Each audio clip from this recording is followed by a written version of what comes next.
because I can find you one while we play. The Amazon Basics microphone.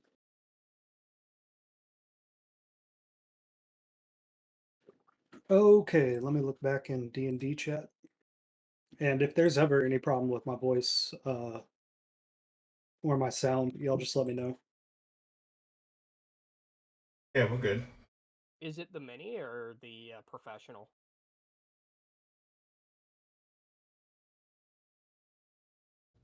The mini. Okay, I'm ready. Okay, last session, y'all did the raid on the Growlhound warehouse in the Docks Ward. Your mission was to rescue Rainier Neverember, son of Dagult Neverember, from some people who had kidnapped him. It sounded like Lord Growlhound was interrogating Rainier about something. But before y'all could figure out what, everyone rushed in. Inchi the Goblin grabbed Lord Growlhound and dragged him outside over to his Thieves Guild boss Nilhor. The rest of you fought off a bunch of demons and such that were in the warehouse with Growlhound and Rainier. You rescued Rainier. He was at 1 HP. You healed him up and brought him outside.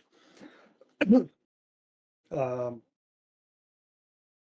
y'all don't actually know what happened to Lord Growlhound, and she said that he beat him up and left him in a dark alley. One of y'all knew that he was lying about that, though. And after that, you went back to the Yawning Portal with Rainier to deliver him to Valo. Valo said that he was going to pay y'all with the deed to a house somewhere in Waterdeep. Does anyone have any questions about last session or the last roleplay session that we did?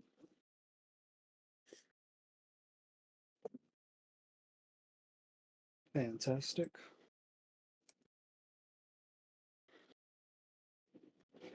Okay, so this is Wicked City, Session 9, Troll Skull Manor.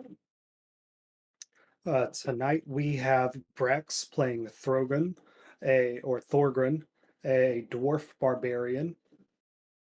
Recently came to Waterdeep looking for new opportunities. We have Kirby playing Huel, the halfling bard, who traveled to Waterdeep all the way from Baldur's Gate looking for new opportunities. And we have Schizo Freak playing Blinken, the gnome ranger. Blinken, you feel at your side your constant companion, Aranax, a gold dragon wormling who has no eyes or no mouth, and no mouth. You got him when a memory stone that you found on the body of a thief, Galanus, exploded and turned into that gold dragon. It gave you memories from that thief about somewhere in Waterdeep. There is a vault with 1 million gold coins. Those gold coins were stolen by Dagult Neverember when he was the Open Lord, the ruler of Waterdeep. You are, right now, the three of you, escorting Rainier Neverember to the Yawning Portal to meet his friend Valo. You are looking over your shoulders, left and right, through the dark streets, or through the night streets, always making sure that you stay in the lamplight or that you catch a drift globe and carry it with you to light your way to make sure no one attacks you. Because earlier tonight, someone you only know as the Shadow Man took a shot at Rainier right after you rescued him. You don't know much about the Shadow Man, except he carries a bow as big as a human, and his arrows are as thick as tree saplings. You are all about to arrive at the Yawning Portal. Do you want to do or say anything before you get there? Um, me Where, per Go ahead. no, me personally, I don't have anything to say because my character is contemplating on what to do with this Hmm. shadow man since he kind of recognizes that he has the somewhat similar thing that I know somebody that have the same type of setup with his arrows and shit. Mm-hmm. Uh, yeah. What are you thinking to yourself? Could you vocalize it like you're saying it? Well, if that's the case, what I'm thinking, and this is me thinking, I'm not saying it out loud. Yes, yes. I'm saying I'm thinking Blinken is thinking that he has worked at his guild and they do like carpentry wood stuff, so he knows of somebody that is a half orc as well that uses the same type of, because he recognizes the arrow structure, so because it's the same type of arrow structure this contact that he has made deals with, kind of requested on making these arrows from the wood that we got from our guild. So, Mm, what Lincoln is thinking is probably, while we're escorting, is he wants to see if he could get in touch with this contact at some point, maybe go back to the guild and, do some work and see if he could find the contact, right? mm-hmm, So mm, that's one of the things that he's thinking, and the other thing is probably what to do with this contact. Maybe try to see if they actually know this person, this shadow man. So mm-hmm. that's kind of like Uh, his thinking process right now. mhm. One thing that also bothers you is you know who that contact is now. Zaraj the Hunter, a legendary adventurer and member of the band, the Doom Raiders. All right, Thorgrin, what are you doing or thinking about as you're walking Rainier Neverember to the yawning portal? Well, as we're walking him down, I'm gonna look around because last I checked, we had the entire party with us, and I'm gonna look very confused and puzzled and be like, "Hmm, um, where's Imchi? Skazafred? They were literally right here, like They're here with literally, you. literally right They're here." they're here with you. You know, they're just not really saying much. They're tired. They're about to take a very long nap. Ah, likely story. Hmm. We'll let Inshi defend himself when he's actually here to do so. Uh, quick side note: you said we're level 5, right? Yes, you all leveled up. Wow, Last, I was still level 3. yeah, you're supposed to be level 5. Okay. Um, yeah, that was a story mission. Uh, that it's weird. I always knew this would get off track a little bit, and then we'd figure it out, and then y'all just kind of back stumbled into that story. Uh, I was gonna give you all the casino and stuff, but now we're back on track, and that's good. All right, I Uh, fixed my health pool. We're good. okay. Huel, what are you doing as you're escorting Rainier Neverember to the yawning portal? He's moving like very cautiously, like looking down each alleyway as they're going, like kind of keeping an overview on everything. Mm-hmm. Just very cautious, like Mm. worried about everything, like You want a obviously roll? beholders and stuff. Yeah. You want to roll a perception check for any beholders or demons or doom raiders? Yeah, 100%. So the beholders put a suction cup onto your forehead and your brains, telling horror stories.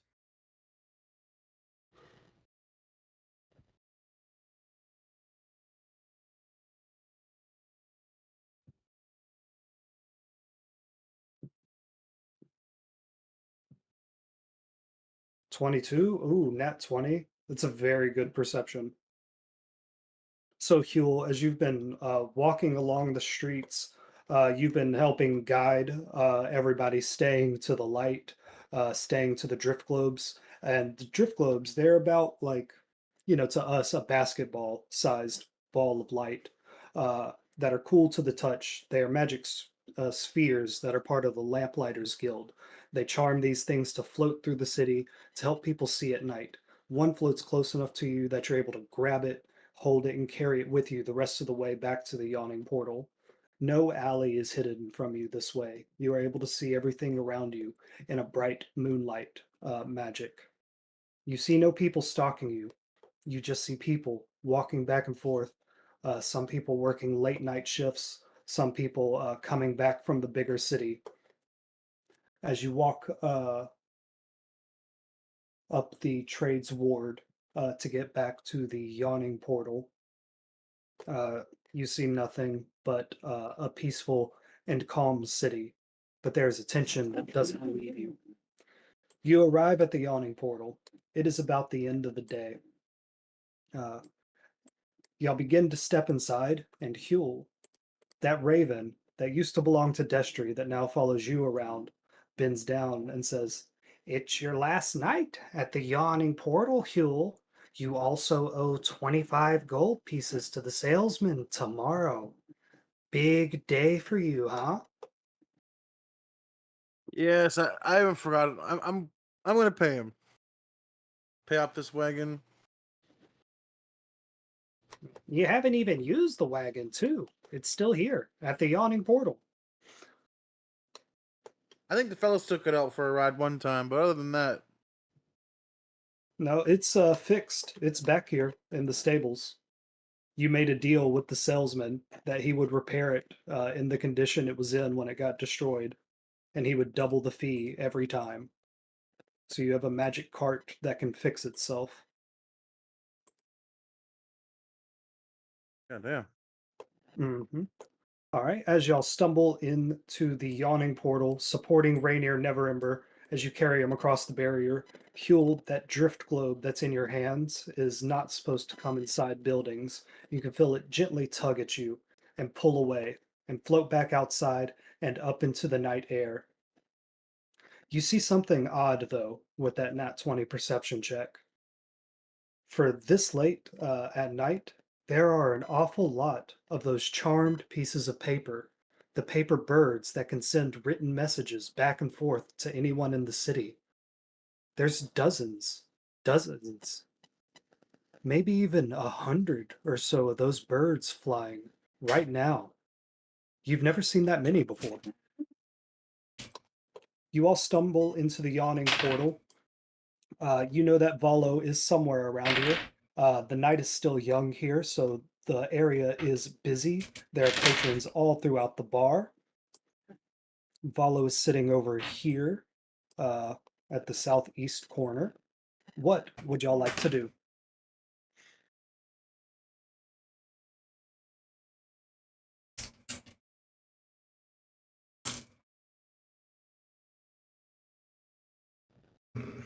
Um, Lincoln, once the the guy is safe with Volo, will probably want to head out to his guild and try to communicate with them, and obviously see if we could find. I mean, I guess he could stop by the Doom Raiders to see if I could, um, you know, in- investigate and see if Mhm. they've seen Zerzog. But if not, probably go to the guild and see if there's any contact there. Mhm.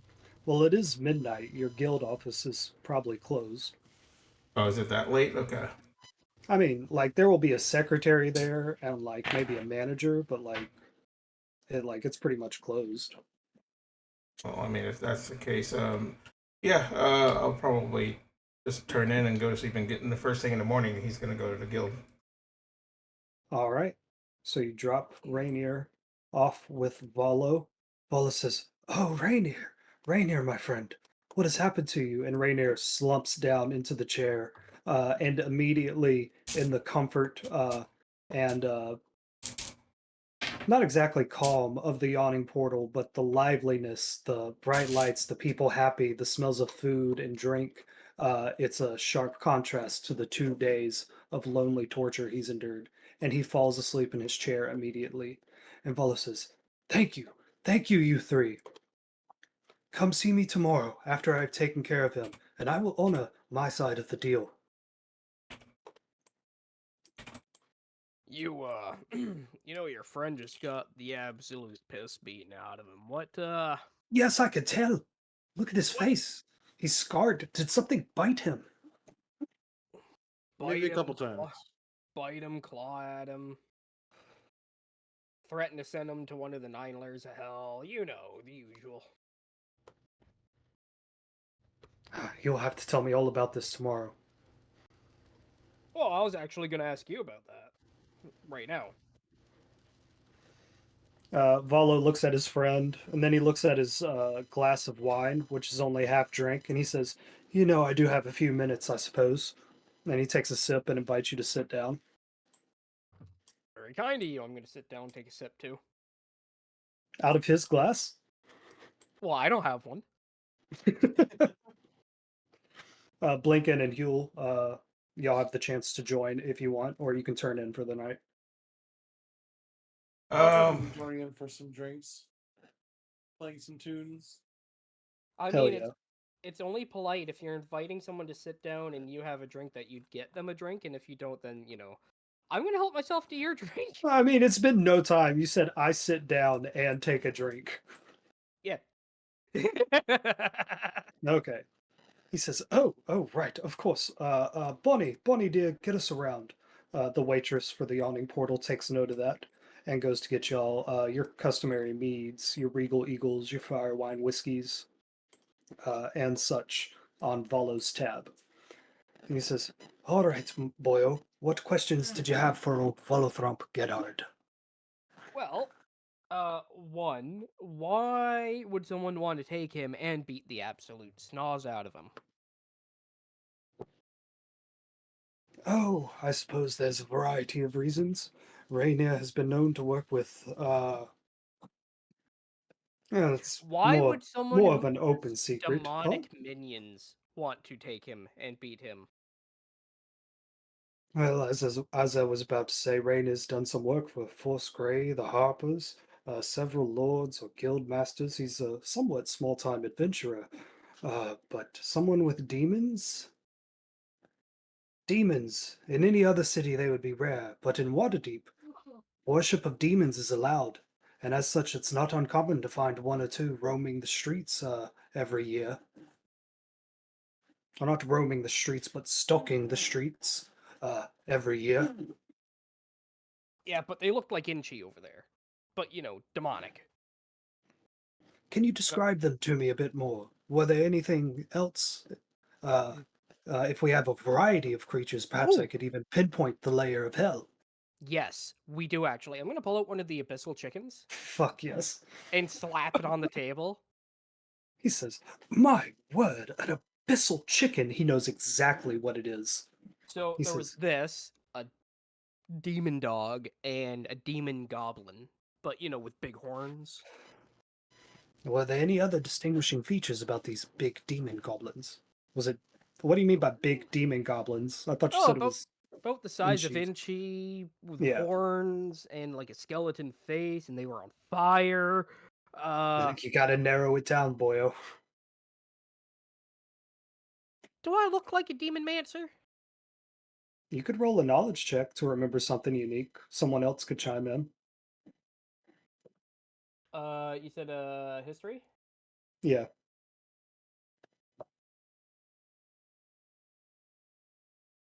10. They had some kind of like chain whip as a weapon, and their voice was weird. What you said. He says, You still got to narrow it down, boyo." Um, They wanted okay, to eat but us? well, you're not giving me anything specific. You're just describing demons. Look, if I were to narrow it down, I would say, and Valo looks left and he looks right and he looks a bit nervous. He says, "The biggest devil worshippers in Waterdeep, to my knowledge, come from Amala Castellanta's family.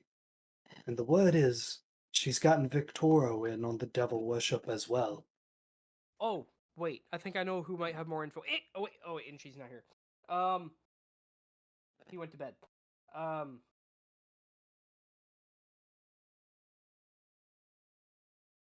Blink. Oh wait, no, he went to bed too. mhm. No, he's here. No, I thought Blinken was going to bed. Yeah, but then I offered everyone the chance to sit at the table. Right, Blinken? Yeah, I mean, I could be there, but I don't know how Well, interesting this is going to be as I'm just trying Blinken. to get information out of him. It's all. So if you Uh, don't want to, yeah, that's fair. Uh, Valo is here to kind of be your Waterdeep explainer. He knows everything about the city. He knows a few things about the current plot. but like if you ever have questions like what is this in Waterdeep, he's the character that can explain it in game. He is your historian. He's our meal ticket. He could also be that. He did say he was broke though. That's why he's paying you with the deed to a house and not money. Yeah, but he's written books, so we just got to force him to write another book. That's maybe. This is a threat. Mm. Okay. Yeah, I guess that's it then. Just get what information I can. And call it there if Okay. no one else wants to pitch in. Anyone else have questions for Valo? I mean, I guess Lincoln will chime in and ask if he knows anyone that has the moniker fucking Shadow Man. He goes, no, that's a horrible name. Is it a teenager's first attempt? If Uh-huh. not, it sounds like something thought up on the spot. Yeah, I agree. It sounds so. And Lincoln looks at the Doom Raiders. It sounds like one of the band members. Oh, shoot. You look over to the Doom Raiders' customary table, and they are actually not here. Oh, well. I will still look at that empty table and say the Doom Raiders, it seems like a Doom Raiders band member. Shadow Man. He goes, the Doom Raiders. So nice that they decided to settle down in Waterdeep. It appears Valo knows a thing or two about them, if you want to ask him more questions. Would they want your buddy dead? Oh, that's a good point. Heavens no. They're heroes of the land, known all over the Sword Coast. Well, Oh, please, don't let the makeup and the lyrics fool you. listen. They are heroes. They fought the cult of Tiamat. They have faced even the Storm King's thunder. They are grand people. Fun parties, too. Well, back in the day, they were fun. Well, the thing is, it's kind of related to this because when we were trying to look for your buddy, the Shadow Man and the Doom Raiders did say a certain thing, and I'm gonna guess it's the Doom Raiders kind of wanted him dead. I mean, because both the people that I've talked to, the one guy that was there, and I pointed at the empty table, and the Shadow Man both said that we were quote too smart. So they wanted to do something with your friend, and I don't know why. He goes, well, that is a tenuous connection, but it is an odd connection between the Shadow Man and the Doom Raiders. They are quite well known. They have a lot of fans. Maybe it is someone related to them. But I could not see them being involved in something like this. And he motions over to Rainier. Well, you never know. This is Waterdeep. Yeah, I was just about to say, people do surprise you. They have changed a lot in the last 10 years. We'll have to keep that in mind then. Something you might want to be careful too, just in case for his sake. And I point at Rainer while he's passed out. He goes, yes. Rainier is needed anyway. At Castle Waterdeep. Some things that Mert called us over for. And he will be very safe there. I will escort him tonight. I will put us both in a disguise. You need not worry about us. I was about to actually offer money. He goes, it'd be lovely if you could walk with me. You'd have to disguise yourself as well. Oh, I can do that. I'm gonna put on my pants. Mm-hmm. That's it. Oh, your Doom Raider merch. Or the black leather pants. The Just black that. leather pants. Yeah, but on the butt it says Doom Raiders.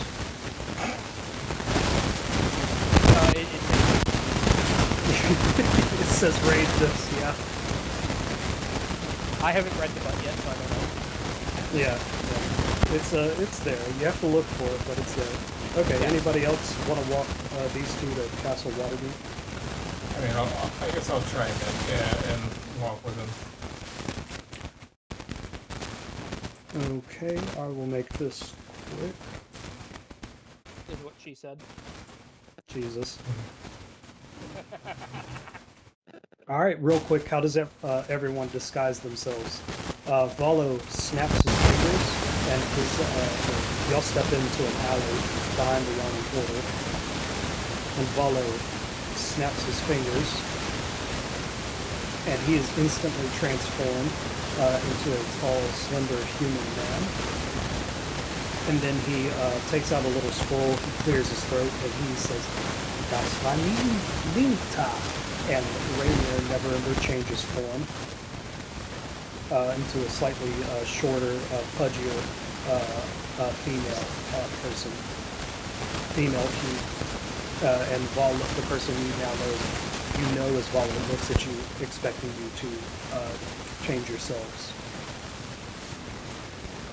Hilt off, black leather pants on, just a hood, no cape, no cloak, no t-shirt.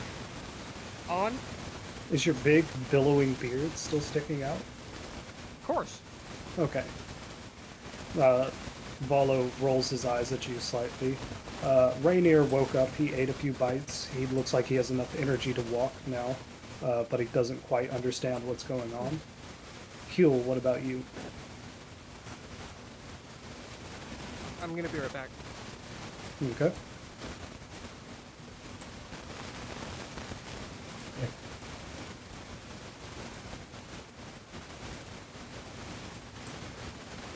Is Kirby not here? Alright, Blinken, how would you disguise yourself? Probably going to basically throw like an overcoat, hood type thing over me, and then have some. But he looks around and looks for a bit of soot from fire and stuff, and black, and just kind of smear it a little bit under his eyes and stuff, and make him look like he's kind of homeless, right? So Blinken looks kind of homeless and almost trying to be like a goblin, in Cheese, kind of inspired by that type of setup. Mm-hmm. So that's what he's going for. As you rub that soot on your face, you do remember that from Galanus's body, you have access to a variety of things: a potion of invisibility, a disguise kit. Oh yeah, I'll probably use the disguise kit after the suit, and then All right, that will be one use of the disguise kits. You have one left. Okay. Okay, so with that, there are some magical bits of makeup and powders in there. And when you actually rub that stuff on your face, your skin really turns green and it turns rougher, and it looks like you have little scales on your face in places. You're able to rub some oil all in your beard, and it changes the color to black, and it makes it cling together and look thin and greasy. You're able to rub some little powder on your ears, and it takes the sharp edges off your gnome ears, so you're able to look slightly different. You recognize this disguise kit as being very useful in creating a quick disguise, but it does not change, your size and shape. Yeah, that's why I wanted to make it like a goblin type look. Yeah. Fantastic. Kirby, you back? Yeah. Yeah. Right. How would you disguise yourself?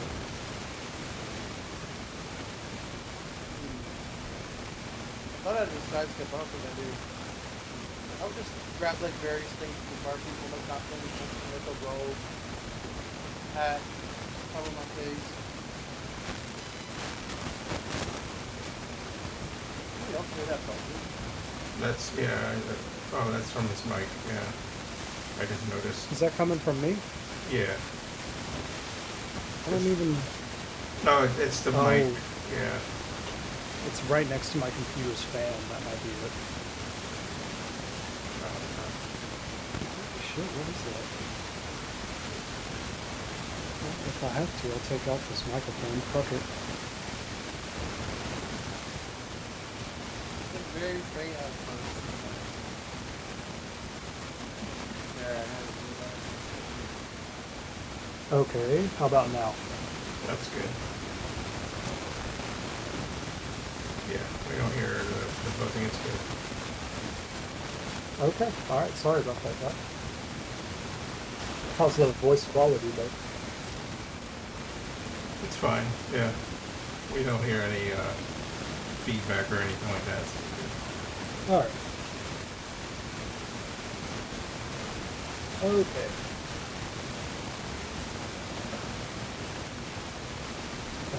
Front says, you fellas want to sneak around the city more often, you might need to invest in some magics. But, on our way. Hugh, as y'all leave the yawning portal, you walk by the stables, and you notice that your cart is there. And even though previously it had had a broken axle and a broken wheel, that has been fixed. And y'all set off for Castle Waterdeep. Castle Waterdeep is somewhere on this map. Let me look at it real quick.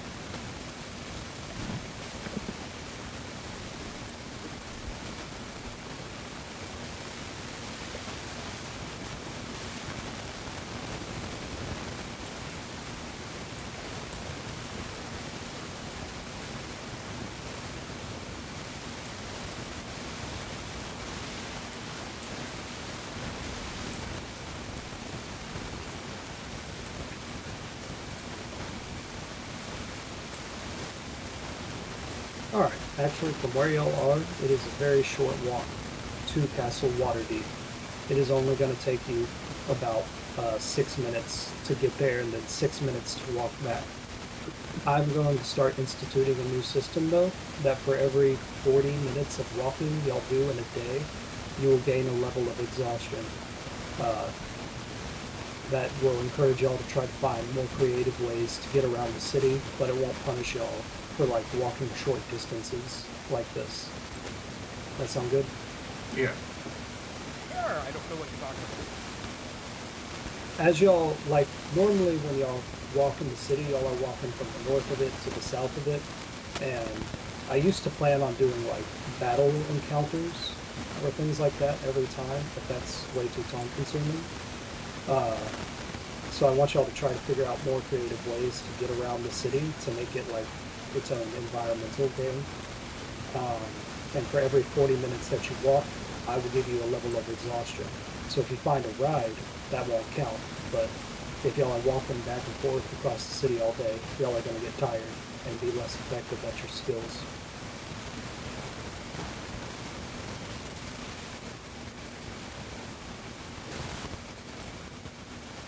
Okay, so y'all walk to your left towards Cook Street, and you keep on walking down Rail Run Street, and you eventually reach the bridge that leads you up to Castle Waterdeep. Castle Waterdeep is where the city functions of Waterdeep happen. It is as old and ancient. It is from the days when Waterdeep was ruled by a series of monarchs. These days, though, it is ruled by the Masked Lords and the Open Lord. There are about 150 Masked Lords. These anonymous individuals are picked randomly from the city's populace and brought together many times a week to discuss and vote on issues pertaining to the governance of Waterdeep. These lords constantly wear masks and big cloaks, so no one, not even the other masked lords, know their identity. The Open Lord of Waterdeep has a lot of the final say on these things, and is allowed to know the identities of the masked lords and talk to them to try to guide the city. Every couple years or so, the masked lords take a vote on the current Open Lord for Waterdeep for about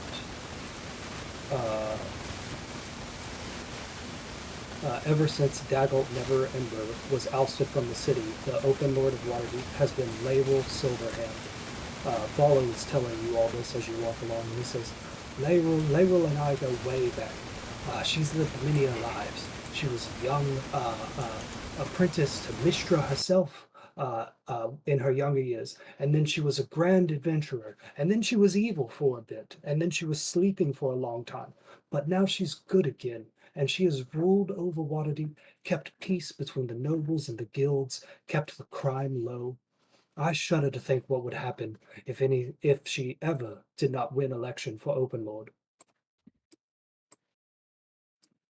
As y'all are coming across this courtyard right here and approaching the bridge, he says, "Thank all of you so much for escorting me home. I will meet you back at the Yawning Portal tomorrow with the deed signed and ready, and I can escort you to your new home." Okay. All right. Him and Rainier check in with a guard, and you hear that guard say, "Mert and Elminster, they're waiting for you. With her. Go." And Valo looks a little bit worried. Rainier looks tired, and they walk off into Castle Waterdeep. Y'all walk back to the Yawning Portal, knowing that y'all have walked all over this city and the docks ward a lot today. You're very tired. Do you all go to bed? Yeah, I would say at least with Lincoln, he would go to bed. All right. Oh yeah. You said it was what, midnight? Yeah, Yeah. it's Or just midnight. Can after? we end the day though? Yeah, Please? we're gonna end the day. Okay. Again, I'm going to say that this living room down here is the room that Galanis rented out for a week. Tonight is the last night. Y'all have to be out of this room by 10 a.m. tomorrow. But of course, you are free to stay in the bar area of the Yawning Portal as long as you want. You all go to sleep. Huel, as you're sleeping, you remember that time that y'all visited the Doom Raiders bar, the beer golem.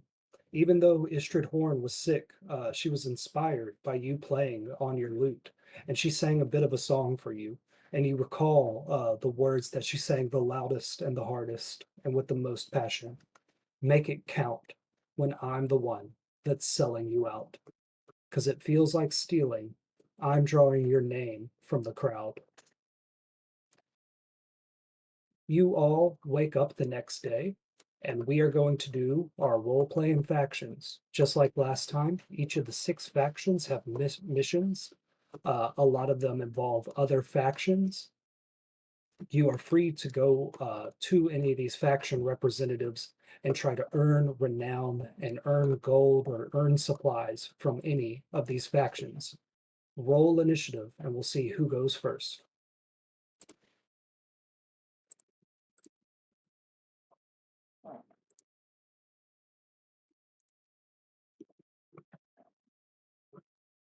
19.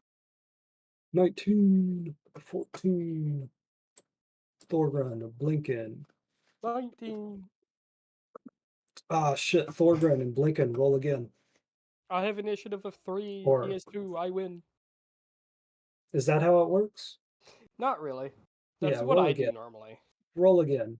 20. Motherfucker. Shit. All right, Thorgren, Huel, and then Blinken. Thorgren, you are the first to wake up. Well, Actually, can I just start all y'all in the bar already Yeah. awake? Because then y'all are all there next to each other. You don't have to worry about who's awake or not. It's sleepy eyed. You all come downstairs. There are a few patrons already here for breakfast. You can smell sausage and various other things cooking in the back. Bonnie is pouring herself a fresh cup of coffee. Thorgren, you approach the bar first. What would you like to do? Well, I'm remembering how Mr. Gloomy Pants offered me a job to go to the Castellanter Villa and retrieve his guitar. Yes. Just a moment. Let me find this token. So, what I was going to do was I was going to go pick up a brand new cloak and hood. Preferably a 2-in-1. Nice black 2-in-1 uh cloak. and I was going to, buy it, obviously, and get it tailored so when it's closed, like buttoned closed, I still have access to my arms on the outside of the cloak.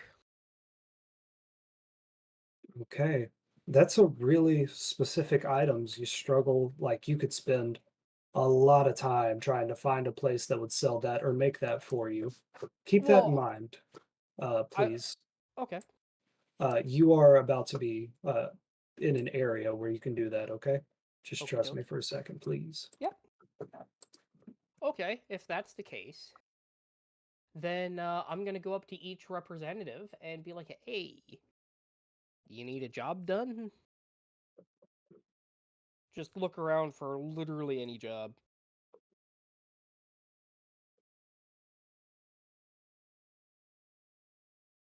Um, We need money. okay. Uh, did you want to talk to the Doom Raiders? I'll work my way around, but yeah, I'll even stop off at the Doom Raiders if they ask about the current job. I'll be like, I'm working on it. Okay. He's waited What? 10 years. He can wait a little longer on that one. All right. What do you want to eat for breakfast? Or do you want to save money? For breakfast, I'm thinking I'm going to have a.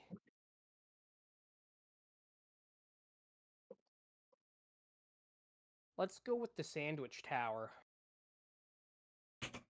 Actually, I'm going to say for breakfast, all they have is the light meal section. I feel scammed. Okay, let's go with uh the portal barbecue. Fuck yeah. So that is leftover yesterday's barbecue that is served with a side of beans and eggs. All right. Okay, so that bumps me down to 47 silver. Huel, you approach the bar next. Bonnie, the bartender, approaches you, taking a sip of her coffee, and she says, "Ah, hello, boys. Did you get your room all packed up yet? I'm gonna be sad to see you go." Sad times, but yeah, I'm all packed up, ready to go. I think.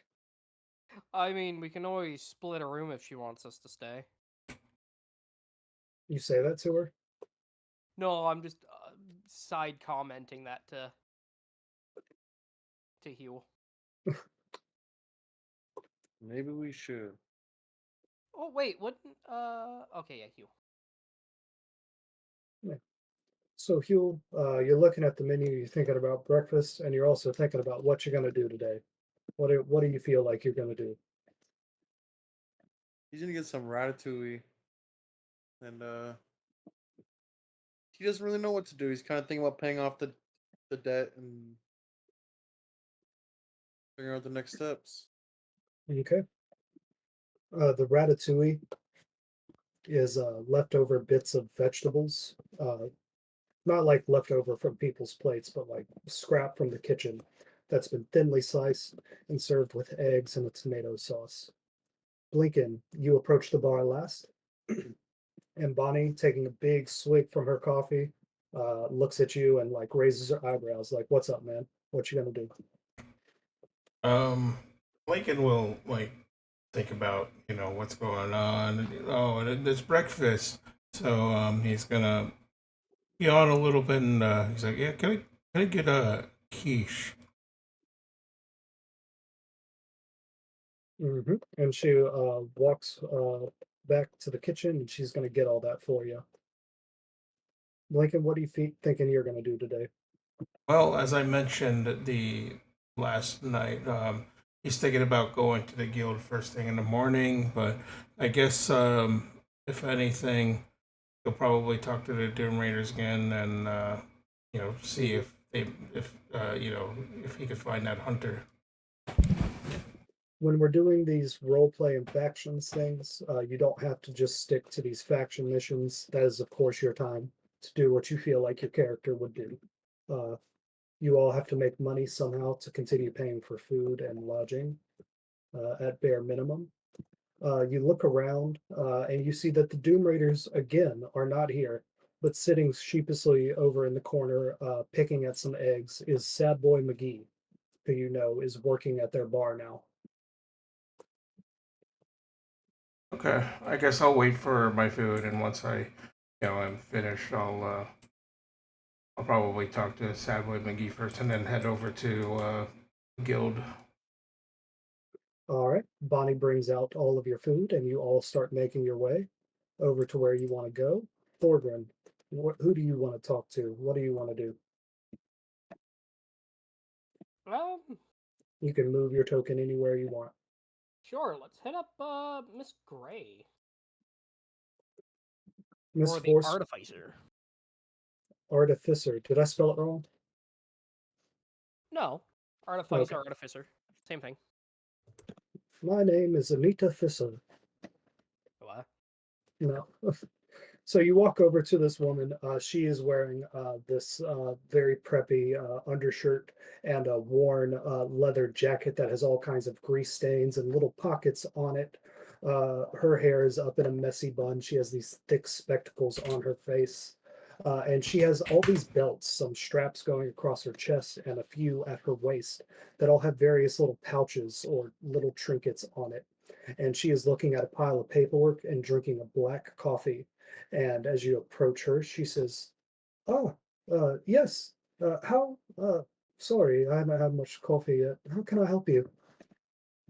Hey, just seeing if you have any work you need done.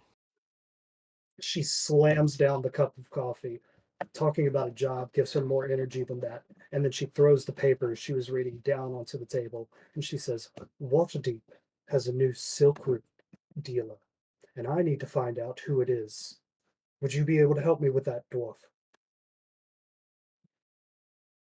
Good insight. Okay. Does she know that I know? Oh, that's what you're inciting?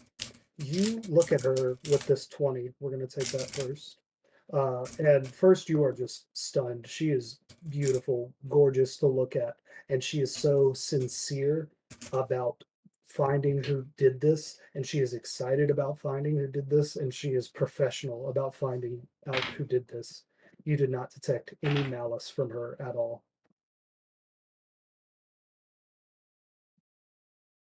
Okay. She says, "Come, come by the fire where no one can hear us." Oh, So I you, already came. okay, Jesus. oh, Not that amazing. Solid 9 out of you told 10. me to come. I did not. So she sits on this couch and puts her legs up on the other cushion, so you have to sit over here in this chair away from her. Away from her. Go ahead. Continue. Solid Sorry. 10 feet between the two of you. And she says, "There is new, high quality silk root powder hitting the streets, not cut with any additives or extras or expanders. Pure stuff. This is getting imported from somewhere in Faerun. It's not really my problem. I have other people looking into that. But we need to find out their distribution network here. And gods, I would love it if I could get my hand on a few samples."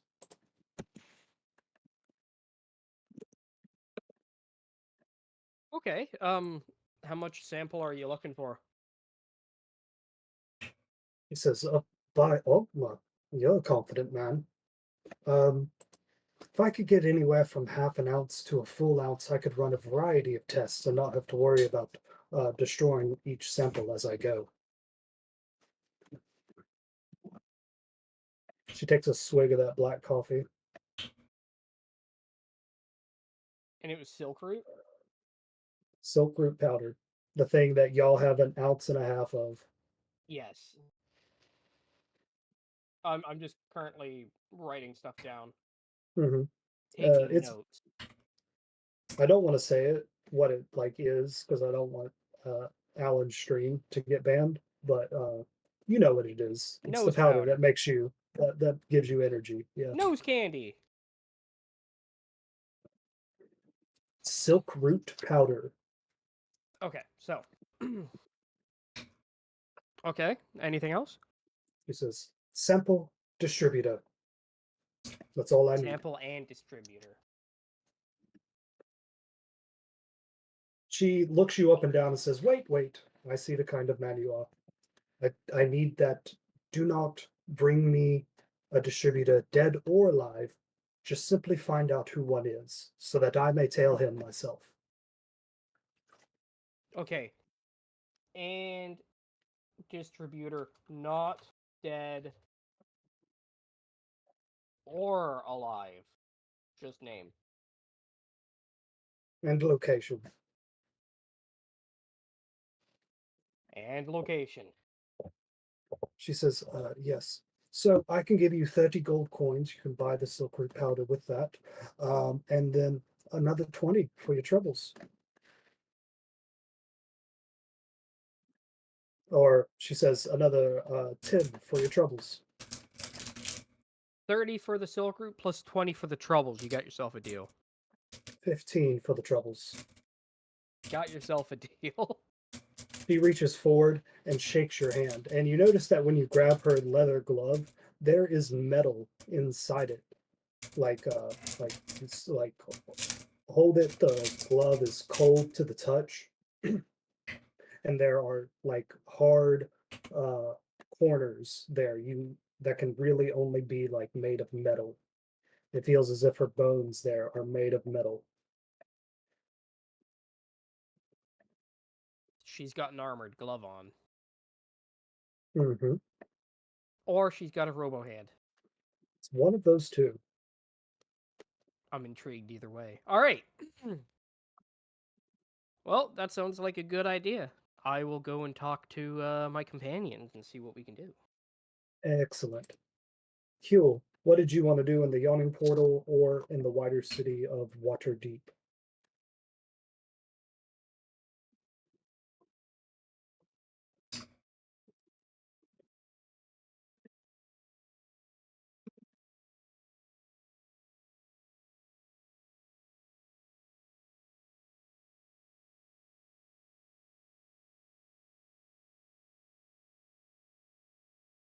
Kirby, you here?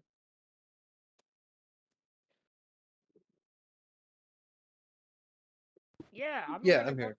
Sorry. Damn. It's okay.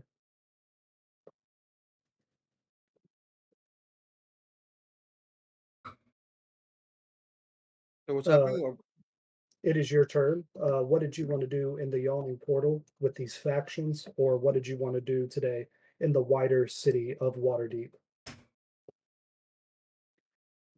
I mean, I'd go pay off the cart and stuff like that. Go talk to that not suspicious looking fellow. Yep.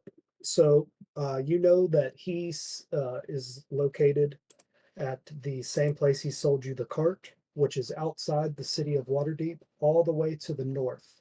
You're going to be going to the north gate, and it would take you about 50 minutes to get from where you are up there.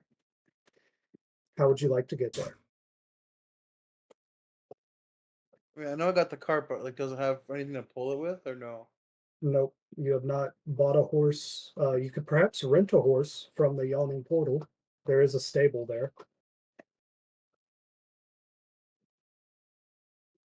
Yeah, like ask the barkeep if she knows where to get any horses to rent.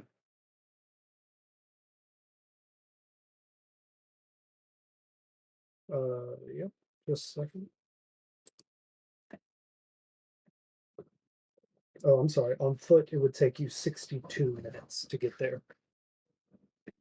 So you ask the barkeep, and she says,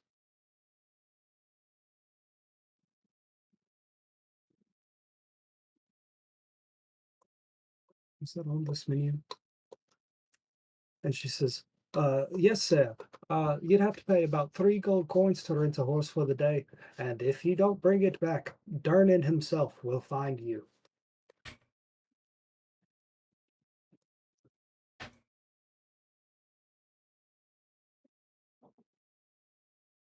He'll find me, huh? Yes, it's his property. You're only renting it for the day.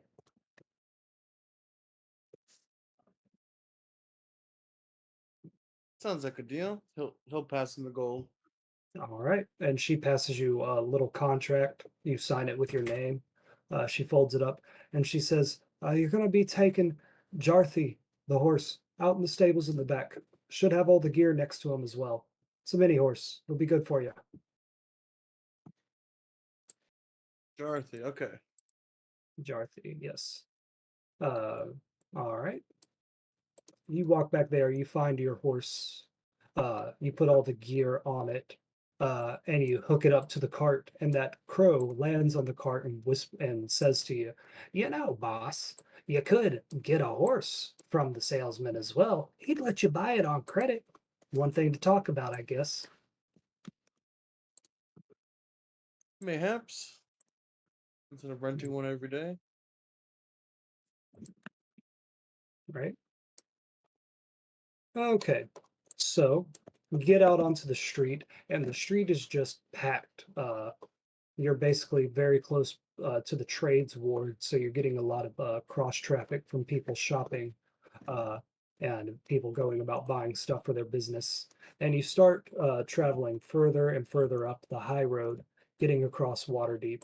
You notice that there are a variety of other ways to travel around the cities. There are rickshaws that can carry one person at a time, basically a cart on wheels with a person with some kind of bicycle or running to get you down the street.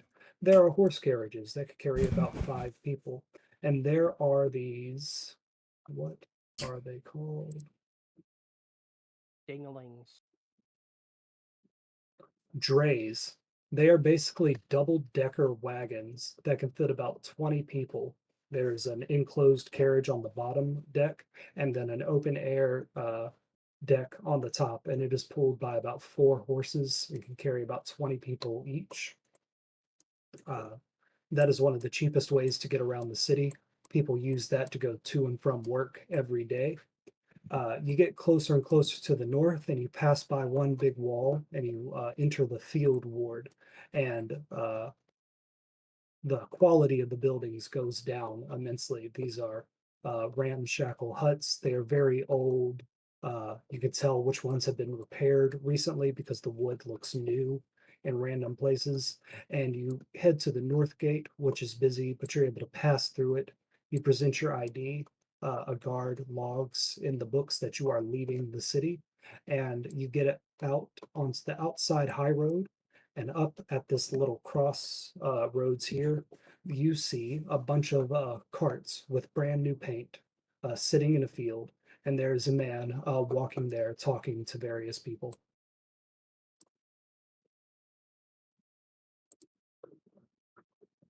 I have a picture for him this time.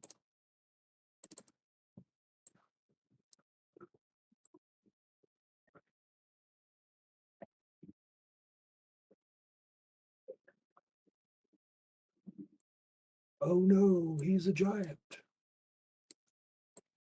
Giant asshole. He's like taller than the buildings. He's like, no, I'm kidding. He's towering. He's looking down. He's going, "I got the best carts." All right, let me use the bathroom real quick. I'll be right back.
Oh,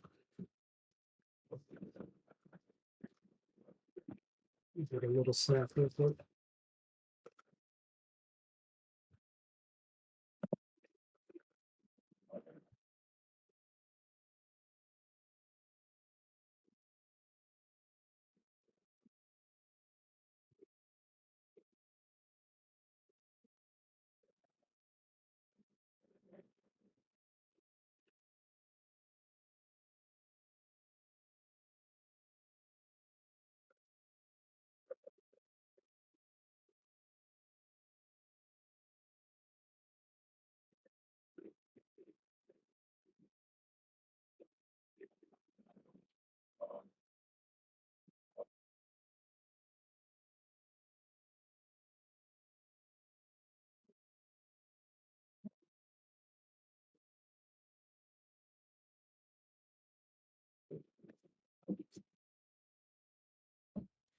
Okay, you ready, Hugh? Oh yeah. All right, so you walk up, and he is currently talking to a family of humans, and he is saying, "Well, of course, you're going to need a way to get from the from Undercliff all the way into the city. You're just being an entrepreneur, growing your own crops and bringing them in. I think that's a very good business strategy. I think you're going to be solid all year around. So I'm willing to give you this cart, 300 gold coins, and I'll let you pay it off 10 gold coins a week." And the family looks very excited and very happy about that. Do you do anything? I'll kind of walk up and be like, "Oh, it's a busy morning this morning." He goes, "Ah, look, this is one of my favorite customers. This guy, Huel, I think that he is going to be great. I even went back and fixed a problem with his cart just to help him out because I believe in him so much." And he looks you directly in the eye when he says that. This kid, he's going places. Huel, if you could give me a second here, I'm just trying to make a deal with these guys.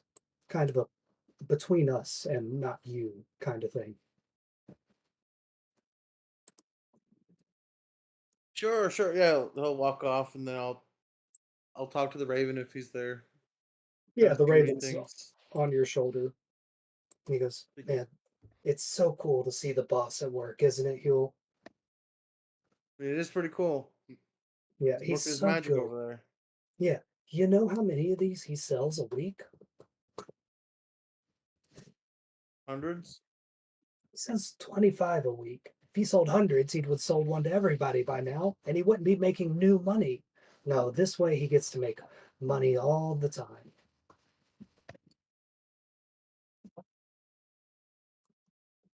All right, Pretty you smart, watch. and then he'll just watch Mhm. it go down. Yeah, you watch for a bit, and again, you see something strange happen, just like it happened to you. He talks up the cart. He says it's going to be amazing. He calls each of them by their name, and then he pulls out this massive, massive scroll from his shirt pocket where it looked he had nothing before them. And he has a quill all ready, and he just guides the people through signing their name all over this document a couple times. And he says, "Marvelous. I love making deals. It really gives me energy. It's why I wake up, and I do it for you." And all three humans look so happy, and they run over to this cart that has no awning, no cover over it. It has no bench, and it basically only has one post that can hook up to a horse. It would be very unstable. But this family is excited for it. It's apparently just what they need. And they pick it up and they begin walking it themselves off to the right over towards Undercliff Village. Okay. And he says, "Huel, my boy, I am in the best of spirits right now. I am on fire today. I've made so many good deals, and I haven't even gone inside the city yet."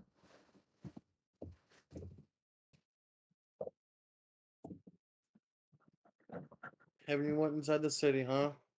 This I've got early to in the go. day? Yeah, it's a busy, busy day. The stock rooms will be opening any moment now. I don't like to get there first thing, only desperate people do that. You come in late, you see how the market's going, and then you pounce. Yeah, once you smell some blood on the water. He looks at you with a sly smile. He says, "Of course. What can I do for you today?" You pull out the gold coins. I think it's 25 that he owes. 20 per week, Huel. And hey, I'm glad to see you finally got a horse for it. It's really good that you're taking some initiative. And look, I even fixed the broken axle because I knew that you were a lazy butt and you were going to sit down all day and not fix it. But this way, I enable you to earn some more money. Aren't I so grand? It was very grand of you. He I goes and checks the know. wheel to make sure it's on. Hmm. Hold on, is 30 the extra one? I mean, it's not the best. You know, you could fix up this cart if you wanted. And then the deal you have with him is he'll always bring it back in the condition it was. when it was destroyed. So if you make some improvements or add something to this and then it gets exploded again, when he brings it back, it'll still have all of those little improvements. Oh yeah. Hmm. He takes the gold coins. He asks for your paperwork, the contract that you signed with him. I'd pass it over.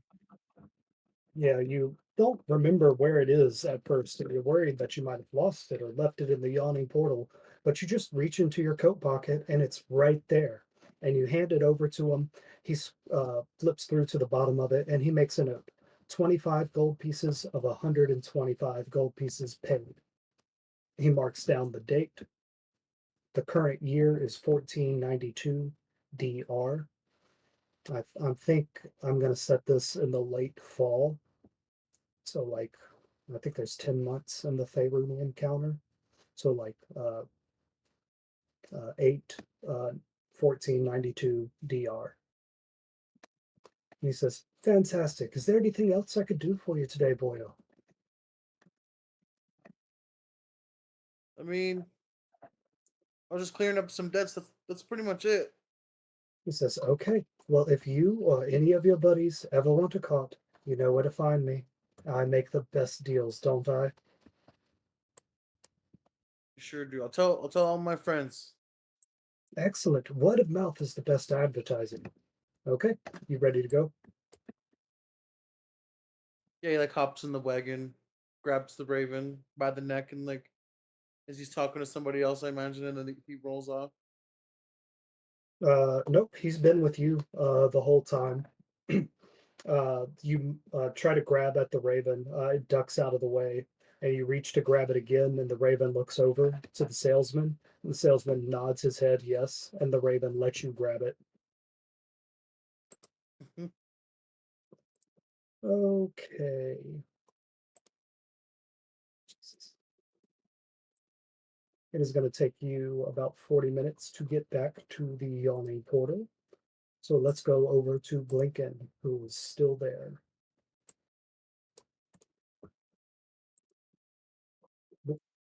Blinken, you are finishing up your quiche and whatever you had to drink. Uh, you have the last bite of it now, so you could probably carry it in your hand around wherever you want to go.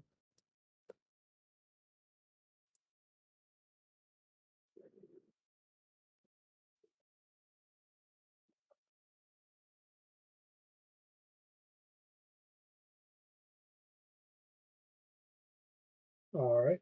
Before you even finished walking uh, past all the bar, past the big hole that leads down to the Undermountain, Bonnie has taken your plate and taken it back to the kitchen. She is keeping this bar clean and professional looking at all times. You sit down across from Sad Boy McGee, and he says, "Hey, it's you, man. I knew you'd be back one day."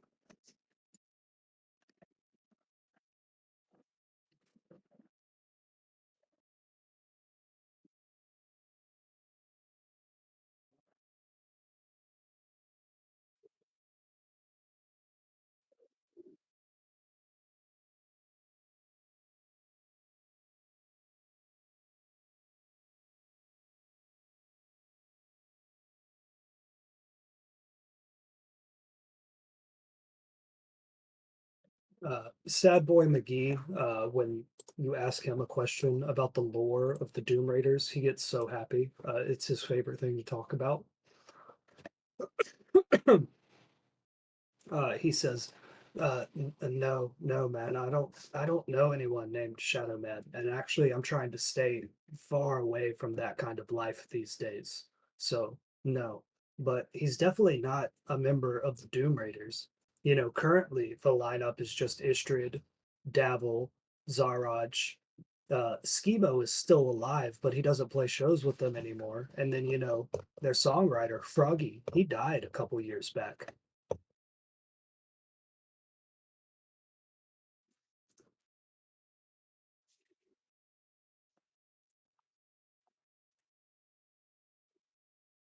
He says, "Yeah, the Zaraj is in and out of the beer golem all the time. Yeah, she's just busy. she has like her girlfriends and her boyfriends throughout the city, and she makes money some way. Yeah, she's not really involved in the bar business. Says she doesn't do numbers.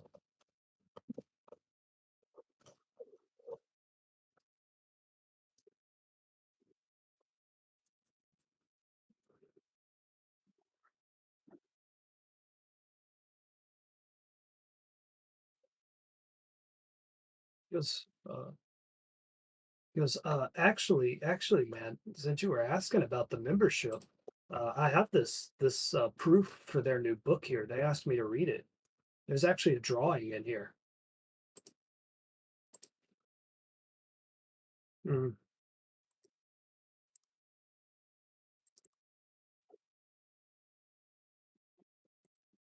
entered to this.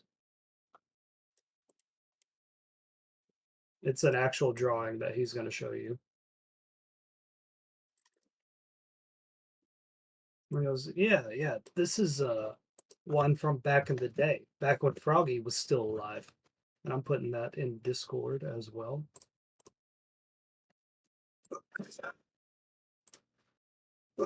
Can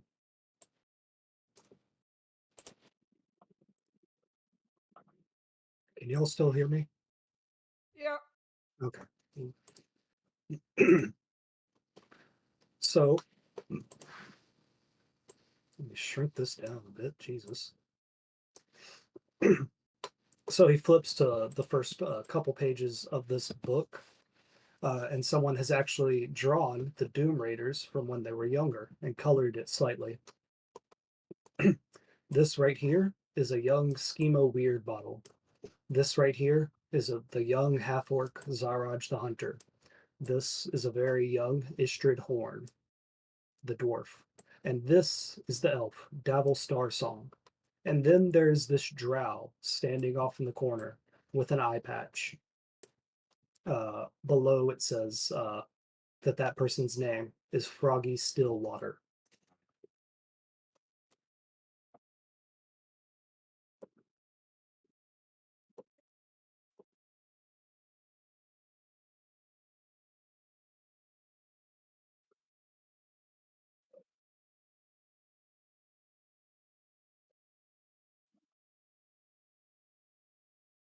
Yeah, yeah, the originals.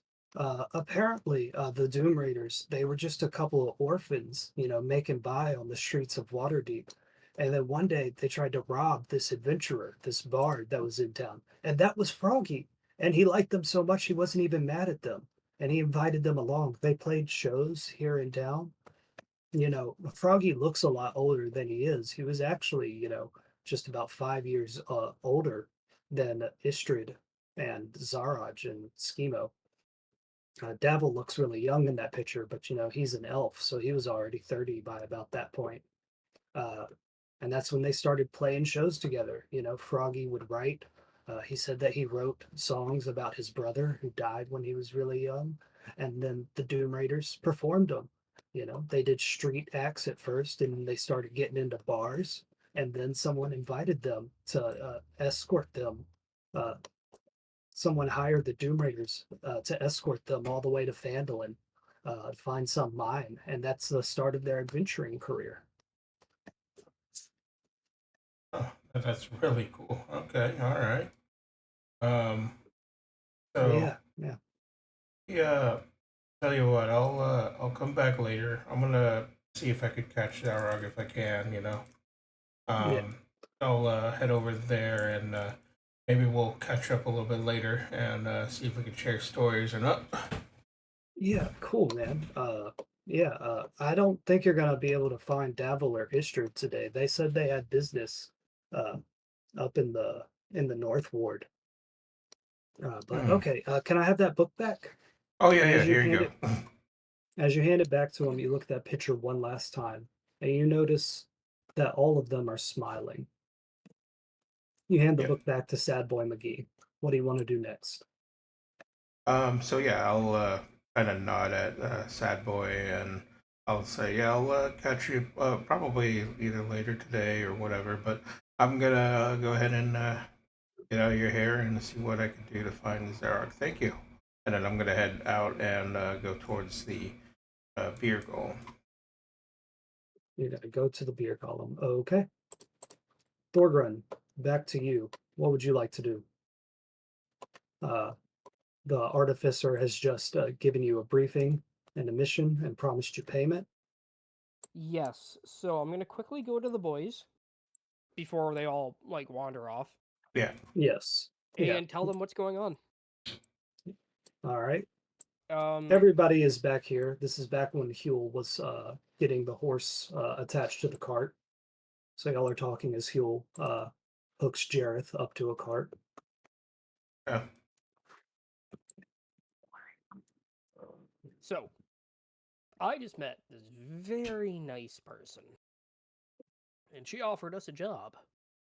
And the fun thing is, we don't have to do anything. We already have everything we need to do this job. But Inchi might not like it. Or was it Huel? One of you might not like this. Oh boy. So, we've been tasked or asked to go and acquire silk root powder. Now I can hear you thinking, but Thorgren, we already got some. We got like an ounce and a half. That's exactly what we need, either half an ounce or an ounce. And she wants us to bring it to her with the name and location of the distributor, which we already know. The issue is, she's a cop or a detective.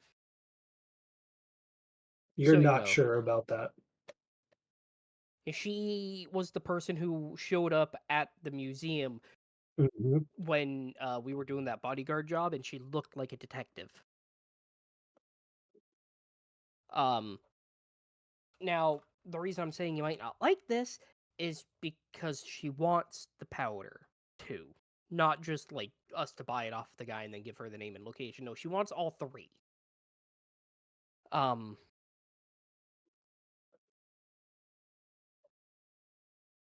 but she gave me 30 gold to go buy it, which I think we paid less for. And she's offering us an additional 15 gold, I believe she said each upon completion. What did I say the street value of it was?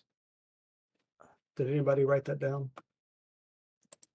I can't remember. I think it Uh, was just only a bit more, like 5 or 10. I Yeah, I don't know. remember it not being that high, but it is actually high for like It's the high for what it economy. is, but not Yeah, that high. Yeah. yeah. But yeah, that's where we're at. So we can easily hand in this job and get some goodie points with her. But that would require us to hand over someone's nose candy.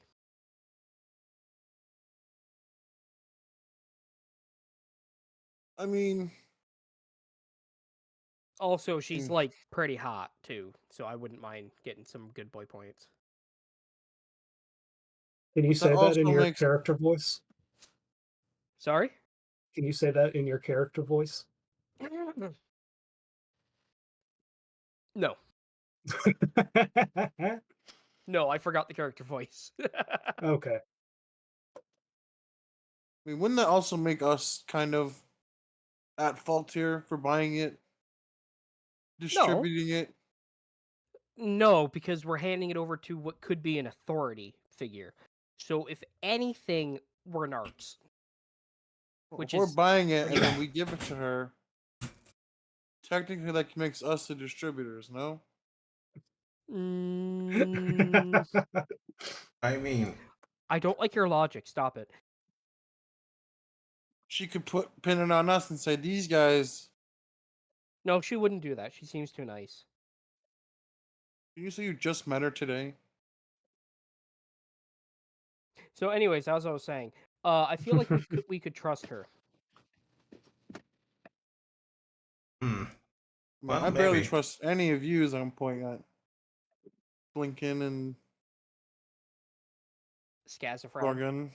Yeah, The yeah. imp, the Even imp though raven opens its mouth and two red hands with claws for fingers points at Thorgren and Blinken, and then a third hand comes out and points at Eridex, the gold dragon wormling. Why is the third hand coming out anyways? Um, but yes, that I don't think that would be the case. I think she's looking to work with us regarding this. I'll trust your judgment on it. But we should be careful. We should be careful. That's why I'm saying we give it to her and then, not mess around with that powder anymore. I'm okay with that. And plus, the Shadow Man's already fucked us over already. I feel like it's our time to get a one-up on him. Yeah. He didn't uphold the agreement we made. And it's not like we're directing her to him directly. We're just saying, yeah, some guy named the Shadow Man did this, and he was last seen here, and this is what he had. And by no means are we pointing him out exactly, so she might not even know what he looks like. So there is deniability. I see. Yeah, I mean, I'm okay with that. I'm just gonna say that I'll head over to the beer golem and see if I could find my contact, and hopefully he'll be there. But anyways, I'm okay with this whole work thing. When are we gonna do it? Right now. Now? Before I agree, like over the table, does this character related to Inchi or anybody else? The artificer? Yeah, the guy who sold us that stuff. No, Oh, the guy that sold you the silk root powder was named Shadow Man. He is a half orc with green skin who dealt you silk root powder and asked you to burn down a warehouse. You later found out that that warehouse was owned by Xanathar. The Shadow Man also stalked you while you were searching for Rainier Neverember and took a shot uh, at Rainier Neverember. You confronted him once before he took the shot, and he changed his disguise self spell to look like a human being. And when y'all asked him to drop the spell, he said he could not without revealing who he actually was. Because he's sus.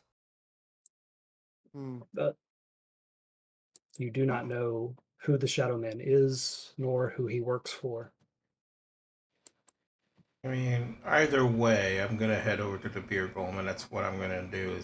I mean, we don't even know where this Shadow Man is anyway, so I'm gonna go over to beer golem and see if I could talk around my contacts, see if I can find her, and see if if anything, she would know where this Shadow Man is. Okay. So Blinken would start walking off to the east. Huel would take his cart and go north to talk to the salesman and Thorgrim. What were you going to do for the rest of your day? Oh, yeah, you wanted to make the rounds, didn't you? Yeah, I'm just trying to pick up jobs for the boys. All right, yeah. You head back into the yawning portal. Huel, it is your turn next.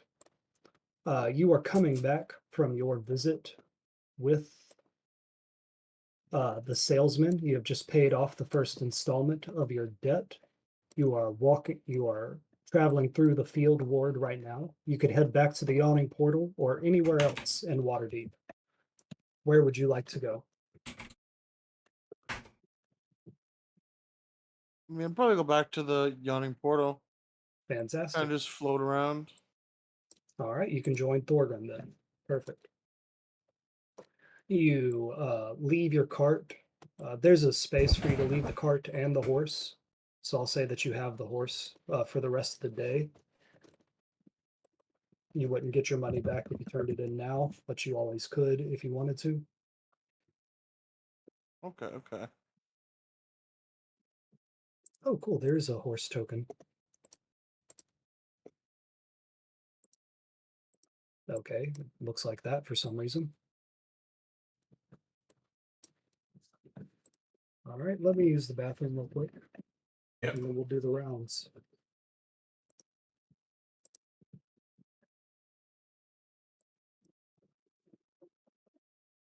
There we go.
Okie dokie, boyos. Everyone here? Yep. Yeah. Yeah? Okay. Thorgrim, before Huel gets back to the bar, you do have a moment without either of your companions here. Would you like to do anything? Yes. Gonna go over to the Sea Maidens Fair. Um, is there a reason you want to do that by yourself and not with Huel? I'm just gonna be selling a bottle of wine. Oh, okay. Why, is Where'd there you get something that? I should wait for Huel for? No, I Insight was. check. No. I was just if you wanted to do anything without your companions here, like No. I'm just selling a anything you bottle of would want wine. to keep from them. Okay. So I can say y'all are together and you can do that. You want to Sure. talk to the Sea Maidens Fair? Yeah. All right. So I'll let you talk to two groups. What the fuck?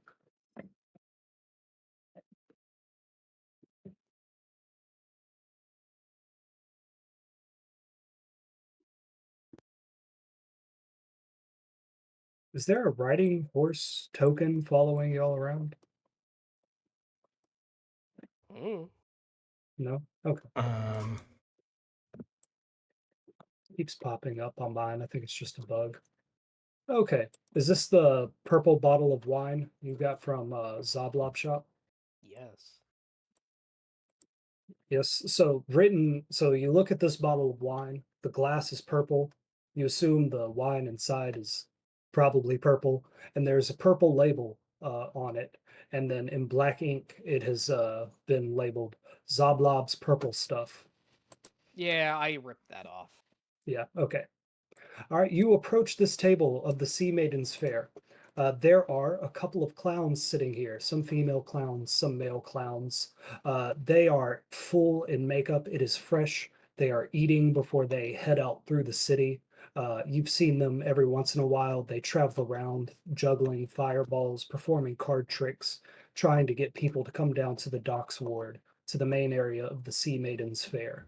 You also notice in the corner back here, there is a drow man that has a bandana covering most of his face and looks just like he looks in that picture. He at all times has one hand down by his hip, probably on a dagger or sword, and he does not look lively and jovial like everyone else.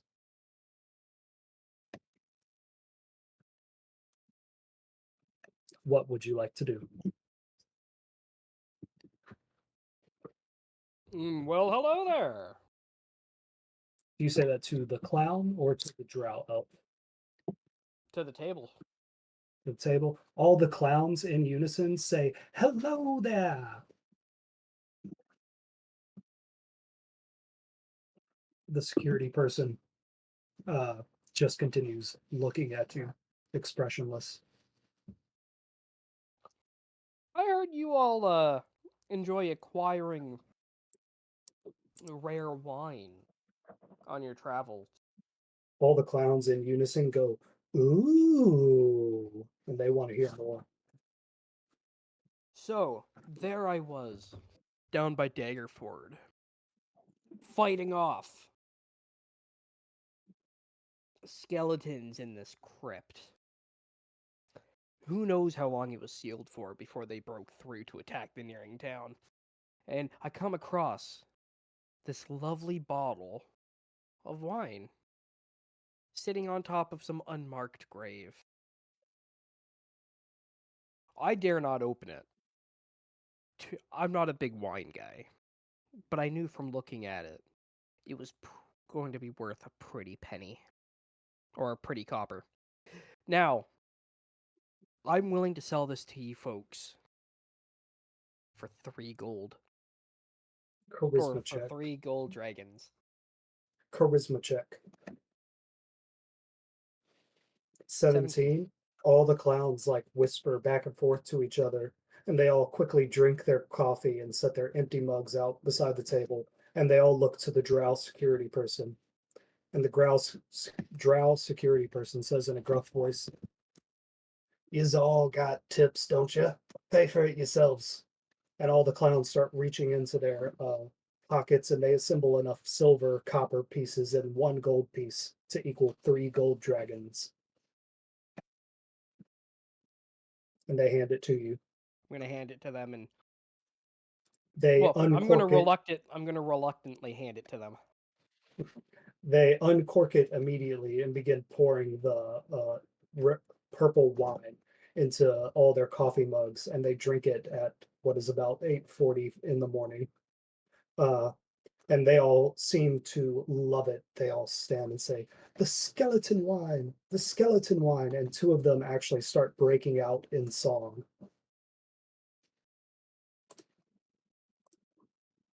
If I ever come across more, It is a very well sung song.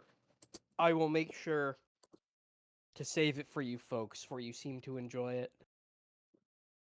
It was a pleasure doing business with you all. Enjoy your day. The drow security person leans forward, snatches a mug from one of the clowns with its left hand, its right hand never leaving its hip. It takes down its bandana with one of its fingers and it takes a sip and says, "Skeleton wine, eh?" Is where I found it. "I assume you're an acquirer of things." I've had my moments. Mm. "And then you flip those things, sell it to strangers. Well, if that's your skill set, I do have a favor to ask you. Perhaps there's more than 3 gold pieces in it for you." I'm gonna lean over to Huel. What do you think? Hmm. Doesn't sound too shady. Doesn't sound too shady, sir. He reeks of shade. He's sitting in a dark corner with an eye patch on. This is as shady as it gets. No, you can clearly trust him. Don't worry. Huel, you're kind of like half listening to what Thorgan says because the clowns singing back and forth is like really enticing. They're putting like their whole bodies into it, really acting the part. The drow security guy steps away from the singing clowns, motions y'all over to this other table. He looks at this guy in the chair and says, "Get the fuck out of here." And that guy goes, and runs to the next table. Y'all sit down here. The raven lands on the table and starts pecking at bits of crumbs from what the guy was eating. And the drow security guy says, "So, about a few days ago, there seemed to be this heist at a museum. It's really captured the minds of the press around here, people, and my writers over there." And he motions over to all the clowns singing and dancing. "They's want to put on a play, a dramatization of the El Torture Museum heist. Thing is, there's a few props that we need. A City Watch uniform, 3 of them actually. Yeah, the finale really got out of hand. If you think that you could acquire for us an authentic trio of City Guard armor, the Sea Maiden's Fair would be much in debt to you, and we could probably pay about 15 gold pieces each."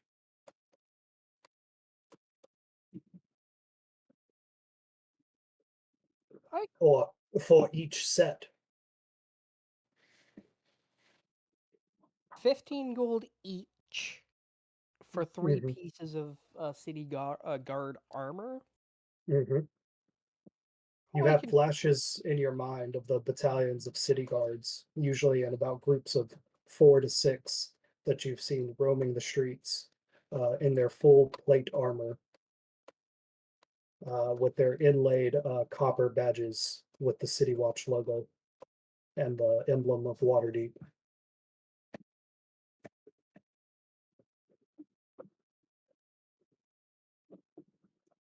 I mean, I don't have a problem with this, but my associate, does he?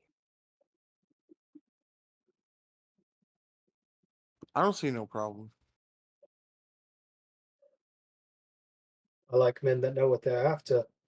I have to deal with clowns all day in my line of work. And he laughs just a little bit. All right, sir. I'm gonna reach out for a handshake. He I'll again uh, keeps his right hand on his belt at all times and reaches forward with his left hand and shakes your hand. well, I'm shaking his left hand with my right hand because it's only proper. Uh, Okay, okay, well, I'm not guaranteeing you the armor, but I will look into it and see what I can do. of course, of course. And, he looks at you and he winks at you. You know, it has to look authentic, if you know what I mean. Okay, have a good one. You too. You too. All right. So some guy has just asked you to find a set of 3 City Watch uniforms and armor. Oh no, he asked us to go kill 3 guards and take their armor. No, he didn't. Yes, he He did. did not. He did not. I would never ask you to do that in the game called Wicked City. All right. Y'all have time to talk to one more faction before we go over to Blinken. You want to go piss off the Wooby Wabbits? Piss him off. What do you mean? What do you mean? Like, oh, how would we piss him off? Just go start a bar fight or something? No, we throw a quiche at him. Hmm. Let's do it. Why would we start a bar fight? The bartender looks terrifying. Look at him. He's an old he's like a middle-aged human guy. That's terrifying. I could take him. All right. If we get in a Yeah, bar fight, I'm gonna knock him out. Yeah. All right, I so knew it. I'm gonna order a quiche.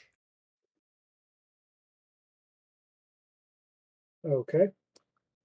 And as we're walking by the Ruby Rabbits, I wouldn't mind actually talking to Castlanters. That might be a good idea. Oh, you're Uh, literally just gonna antagonize the Ruby Rabbits. yes. As we're walking by, is the turtle there? The turtle is not here. It is just Sinesh of Thresh, and you Oh, recognize the tabaxi that attacked you outside the city and then was very gracious when you gave him all your gold.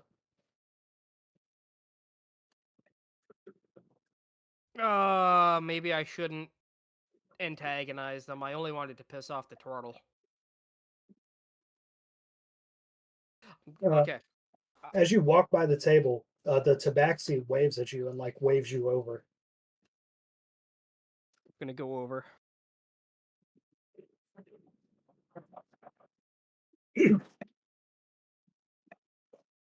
And the tabaxi says, um, Comrade Sinesh, this is the guy I was telling you about. That dwarf that we tried to rob, who beat us up and then gave us all the money. He's really well trained. He knows what he's doing. And this frog person, Sinesh of Thresh, looks at you, Thorgrim, and says, he was also the guy that was guarding the Castle Lanterns El Torcho Museum, working for the noble scum. They offered a better deal. Money's money. He goes, what's it like to live like that? When exactly did you forsake yourself? Well, it all started when I was a wee boy. My pa left to go get us a bucket of milk, and I realized I had better things to do in life than bitch and moan about my status in life. So I strive to do better, unlike certain folk. And I'm looking at the frog. He goes, I don't know what you mean to imply by that. Did your I dad mean, walk out on you, or did you walk out on your dad? I mean that unlike some folk who sit around the bar all day going, "Oh, the nobles are oppressing us. Oh, we gotta fight back." Why don't you rise yourself above the nobles? Why That's don't what we're you do doing, some guy. do It's do some called jobs? recruiting. No, you're making a petty gang who can't do shit. And I'm gonna throw the quiche at him. His tongue leaps out of his mouth and wraps around the quiche and draws it in. And he says, "Thanks. No, but really, why are you being so hostile? What I'm doing here is my job. I'm recruiting right now. I do other things throughout the day. You understand that, right? Even in your business poisoned mind, recruitment is a part of the job, and someone's got to do it. Someone that can be trusted to let in a certain caliber of people that got the right mindset." I'm gonna turn over to the tabaxi. Thought I told you to find a new line of work. And I told you that I can't. This is going to follow me wherever I go until we do something about this. This will follow us anywhere over Faerun. Definitely the Sword Coast. But you just said that, or I'm still doing the frog voice. You are. But you, man, you said that that we don't know how to fight, and you're absolutely right. We don't know how to fight. We got some people here that really need to learn how to defend themselves. Do you know what's happening outside the city walls? The nobles are snatching up land that's been held in common for hundreds of years, kicking farmers out of their farms in the middle of tilling their fields. It's disgusting. The Castellantas have built workhouses, nail factories with runoff that has poisoned Snow Beetle Orchard. And when the Snow Beetles went to talk to him, the private security there just tossed him out. Didn't even talk to him. It's disgusting, man. This fight, it'll follow us anywhere. You know what? You're right. I'll come back later tonight. I'll apologize. I'll be friendly. And we can have a proper chat. I'm gonna look at Kresh. Is that okay with you, Sinesh. Mr. Kresh? He says, name's Sinesh of Thresh. But yeah, and let's see how good you actually are at combat.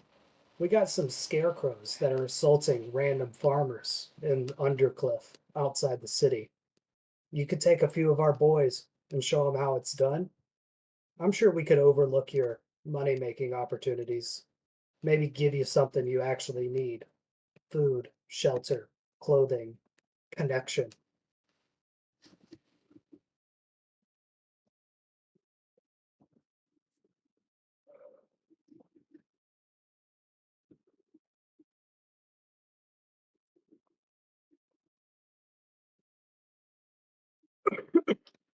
Let me talk with my companions. We'll see, because I might have a job for you if you are serious about trying to make this work between us. He You goes, know, I scratch your back, you scratch mine. he goes, everyone has the power to change, man. I believe that down to my core. And as y'all walk away from the table, he like hits the tabaxi on the shoulder and says, "Hey, how much is that quiche? That was really good. I want another one." So I'm gonna look over at Huel as we're far enough away to where they can't hear us. So you remember how I was saying that I got us a job to go into the Castellanter's villa and retrieve ourselves a guitar?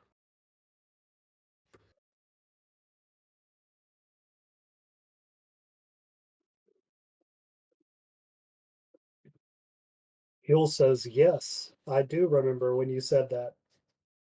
Good. I'm glad you remember this, Huel. He's fighting the bird right now. He just threw away the quiche. We paid for it. It was our property. Now, now. All right, we'll get more quiche. Don't worry. So, what if we used the Ruby Rabbits to go in there and cause some mayhem while we sneak in to grab the guitar? That way, you know, they are the ones who get blamed for the attack on the villa, and we won't. That is exactly what I want from this campaign. Think we could pay them to go do it? Pay them a few gold to No, go. don't have to pay them. They don't like the Castellanters. They just said that to us. All we have to But say is, hey, we need to sneak in there. Go cause some ruckus. You know, we do their job for them, they do this job for us. We scratch their back, they scratch ours. That is some pretty smart thinking. Maybe we should talk to Blinken first. See what he We- thinks. We most definitely should. Where is But- Blinken? Blinken went to go talk to the Doom Raiders. When we come But- back, Huel, you can choose who you want to talk to next. Okay.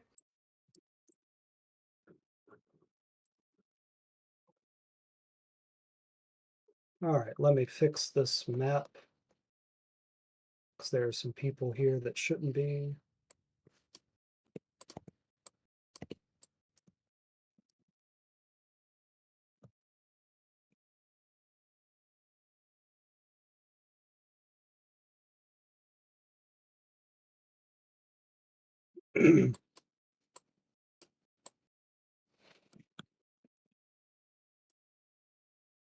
All right, Huel, you travel all the way over to the north of the southern ward to get to the beer golem. You pass by the giant 50, 60-foot high walking statue of the Honorable Knight.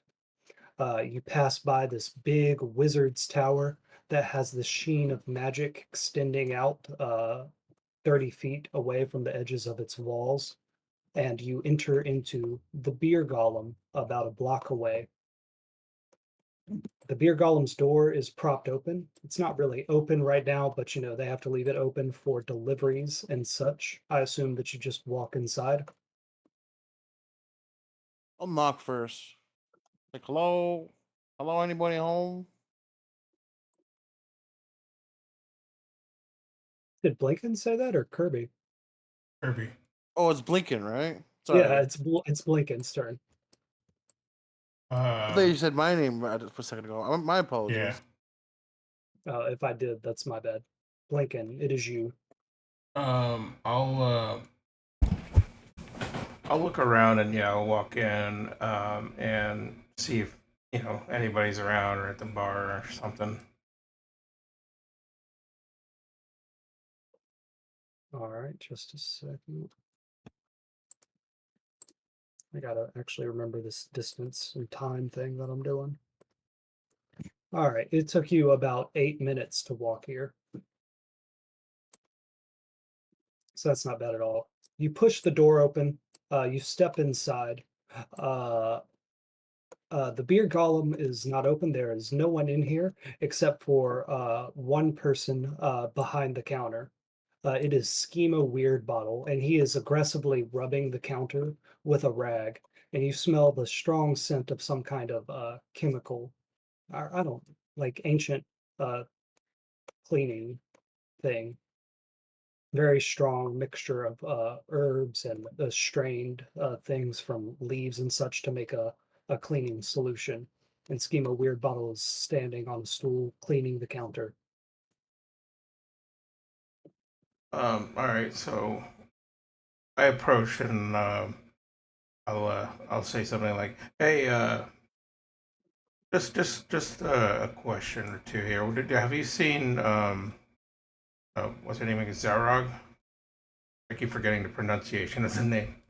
Zaraj. Saraj. Okay, so um, have you seen Saraj around? I've been asking. I've been wanting to get in touch with her. He is aggressively like rubbing the counter, really trying to clean all the grime off of it. It looks like this place doesn't get cleaned that often. And he sniffles his nose and he goes, Zaraj, Zaraj actually had an early day today. Or I don't think she came in last night. I think she was with her girlfriend over on Troll School. What are you doing here this early? You selling something? No, I'm actually looking for information. That's why I was asking. That's why I was asking for her. Um, and I mean, I get up closer a little bit too, just in case if somebody's listening. Do you know anything or any? I mean, I'm sure you do, but do you know who this? I'm trying to look for the Shadow Man for the most part. So, do you know where he is? When you say the Shadow Man, his expression kind of goes blank, and then he smiles, and that smile goes away, and he says, "Oh, Yeah, dude. Shadow Man. Uh, hey, you shouldn't really mess around with people like that, or go around asking questions about them. Not a good crowd to get mixed up with, and someone as nice as you and all. Huh, okay. That's interesting. I mean, I just wanted some, uh, know where to get some items, if you know what I mean. He goes, "Oh, oh, so you know the Shadow Man? Oh, just say that next time, brother." And he hops down off the stool, and he runs back here and he says, where is it?" And he walks back into the office back here through this door. Right. You hear him rattle something around, and he walks back out and he leaves that door that was locked open. And he comes out to you and he says, "Hey, the Shadow Man, he usually doesn't start his shift until, the afternoon. It's the morning. But hey, if you need some items, I have some items." Hmm. Perhaps I might come back later. I'll keep that in mind because it's not for me particularly. That one of my companions wants some, so He goes, "Oh, okay. If you want some, man, you can try it. I actually need some help cleaning this place. If you could help me." I mean, I'll help you, but I don't need that right now. But yeah, I can help if you need Oh, help. okay. All right. So he gets up on the stool right here next to you and he says, "All right, none for you." And he takes out this little bag, and there's just this purple powder inside it. And he puts it on the counter and he, with his palms of his hands, mushes it together in a messy line. And then he licks it up. And then he says, "Whoa, all right, okay. If you want to help me, man, that's great. I could actually use the help a lot. Um, we gotta get some light back into this place. And there's a picture in this office that I need brought back out here. Istrid put it away, but I think it needs to be on display." Oh, you're talking about back there, and I put at the door. Yeah. Okay. I mean, I could grab that picture real quick. Yeah. He goes, "Yeah." And he walks around all the windows and he starts taking the curtains down. And as it does, it makes like dust uh, fly up all over the bar. And you recognize that this place needs to be cleaned. All Oh, right. You okay. walk back here to the back. Let Yeah. me go get something to drink real quick. Yeah.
Mm.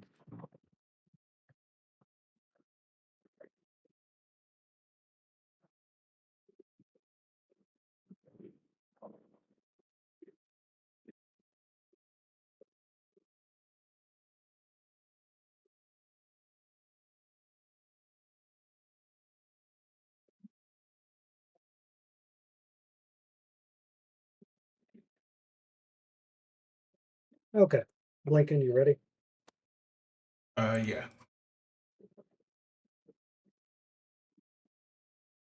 All right. So you open up this back room back here, and it is a mixture of storeroom and office. I know that's not really shown well on this map, but this area back here that looks like a kitchen, the Doom Raiders don't serve food. So this is all like an office space. Okay.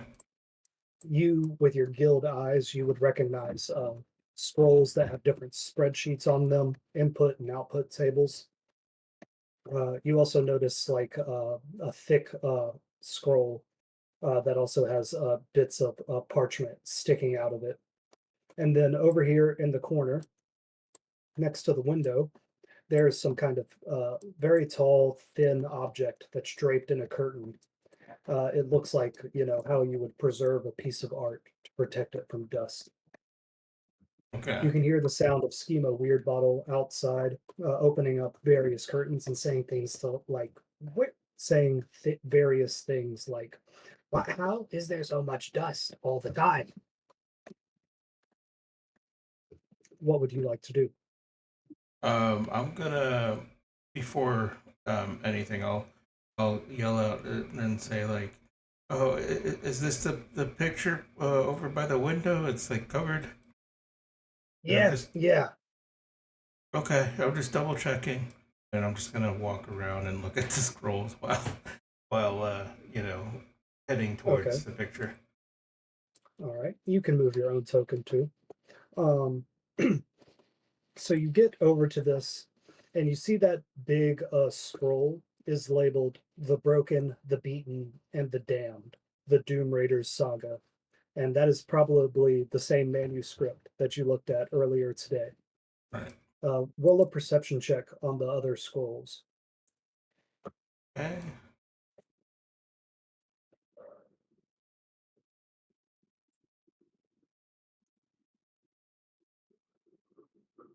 Ooh, natural 20. Damn.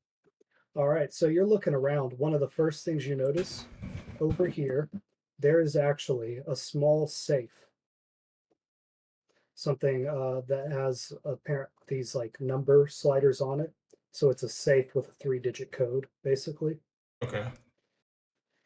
And it looks kind of like new-ish and expensive, very out of line for the Doom Raiders. That is right here. And then you notice that some of these scrolls, like they are official Waterdeep documents. The handwriting is different, the quality of the paper is different. You're very familiar with that. And then the normal ones here that have normal ink and normal parchment, they appear to be inputs and outputs. You glance over them, it's things like wheat, candles, meat, beer, and mead things. And you notice that it's not just for the beer golem. The Doom Raiders appear to own and operate multiple bars in the trades board. Any of those you would like to look at in particular? Um, Probably I'll probably look at the input output just to see like skim through and see if I could get a couple of names of different cars. And more importantly, like if there's any labels that looks like it, I guess delivered or something here and there by a certain person, like the Shadow Man, for example, or something like that. You look over, there are no inputs and outputs for Shadow Man. But you look at these wheat uh, imports and output inputs and outputs, and you say to yourself, you know, you've been in the beer golem multiple times. They don't serve food. They don't serve bread. You're back here in their storeroom. You've been at the back of their bar. They don't even have an oven. And even then, it's so much wheat. Okay. And then the wheat is sold off in very small amounts.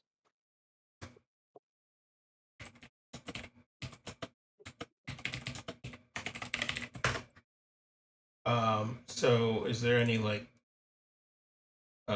ledgers that would have like I don't know like a clock in clock out status of each employee, for example? I know like what time specifically people would show up. Uh, you notice that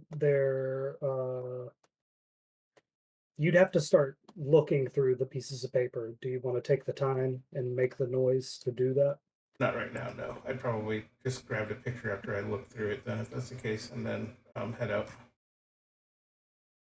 Okay.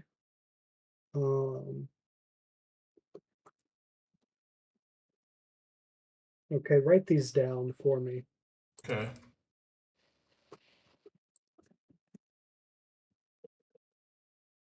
Okay.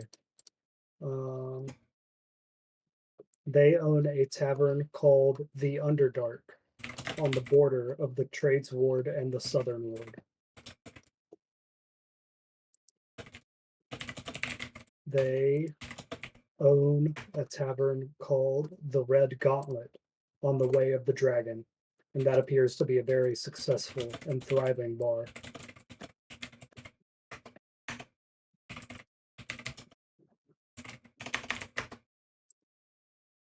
Okay. And then they own a bar called the Full Cup, also in the Southern Ward.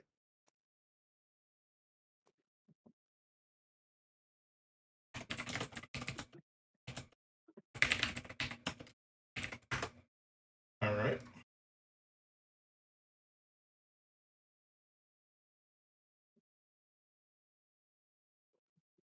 And those are all bars that you can search up on that interactive map that I post. Could you Okay. send me those 3 names in Yeah. Discord? I got you. Thank you.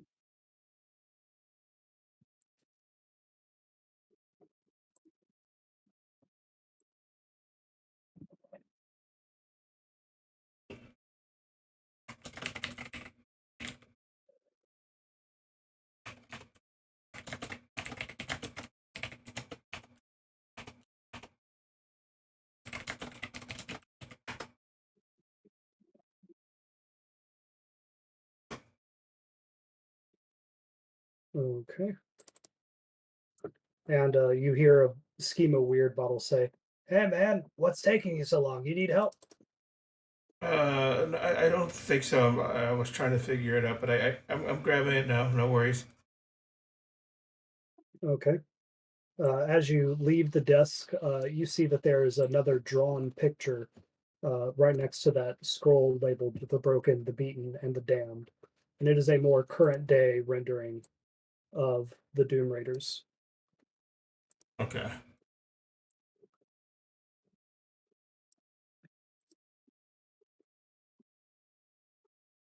Okay. So you pick up that painting, you bring it outside. You know, it's a little bit awkward to handle for your size, but you manage to get it out without really dragging it along the floor. Right. When you bring it out, Schema Weird Bottle is over here polishing different chairs, and then he runs over to you and he says, "Oh, okay, cool, cool, cool, cool, cool. All right. So I say we put it up. Hmm, it belongs by the stage, but fucking Davil wouldn't let me do that. But let's put it right up here by the entrance and exit. It'll be the first thing and last thing people see." Yeah, that's a good spot. All right, I'll do that. Let's go. All right, he helps you do that, and y'all get it in position, and then he takes off the black cover for it. Oh, fuck. And it is a painting of a drow with an eye patch. I've uploaded it to Discord, but it's also in Roll20. Yep. And it is an oil painting. It is very well detailed. It looks like a lot of love and care went into this, or it was really expensive to commission. Oh, it's hanging off the map. There we go. And it is in a nice, elegant black frame. And underneath and on the bottom section of that frame, there is in gold letters the words "Carry On."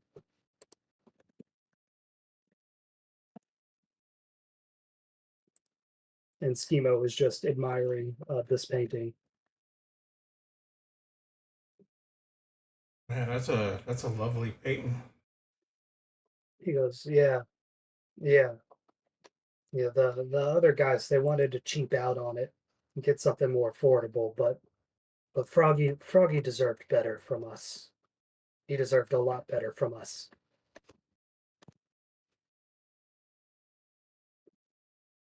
I kind of look at the painting and kind of nod, you know, give it a moment of silence. Right. What else are we gonna do? You can spend time with him cleaning until the Shadow Man shows up, or you can leave. I'm gonna look at him at schema. I'm gonna tell him that I'll help you with a couple of tables, and then I'll head out and gather my uh, canyons and maybe stop by here a little later. All right. You stay there for a while, and y'all actually make a decent dent in getting the beer golem clean. It's amazing to actually sweep and mop the floors with some hot water and tell that this isn't like a rundown place. Like there's good quality wood. It looks like it's only about like 8 years old. You're noticing the work on it. It's really solid. Not a lot of corners cut here. But nobody else comes in or out of the bar. You don't see Davil, you don't see Istrid, you don't see Zaraj, and you check the alleyway outside every once in a while, and you don't see the Shadow Man.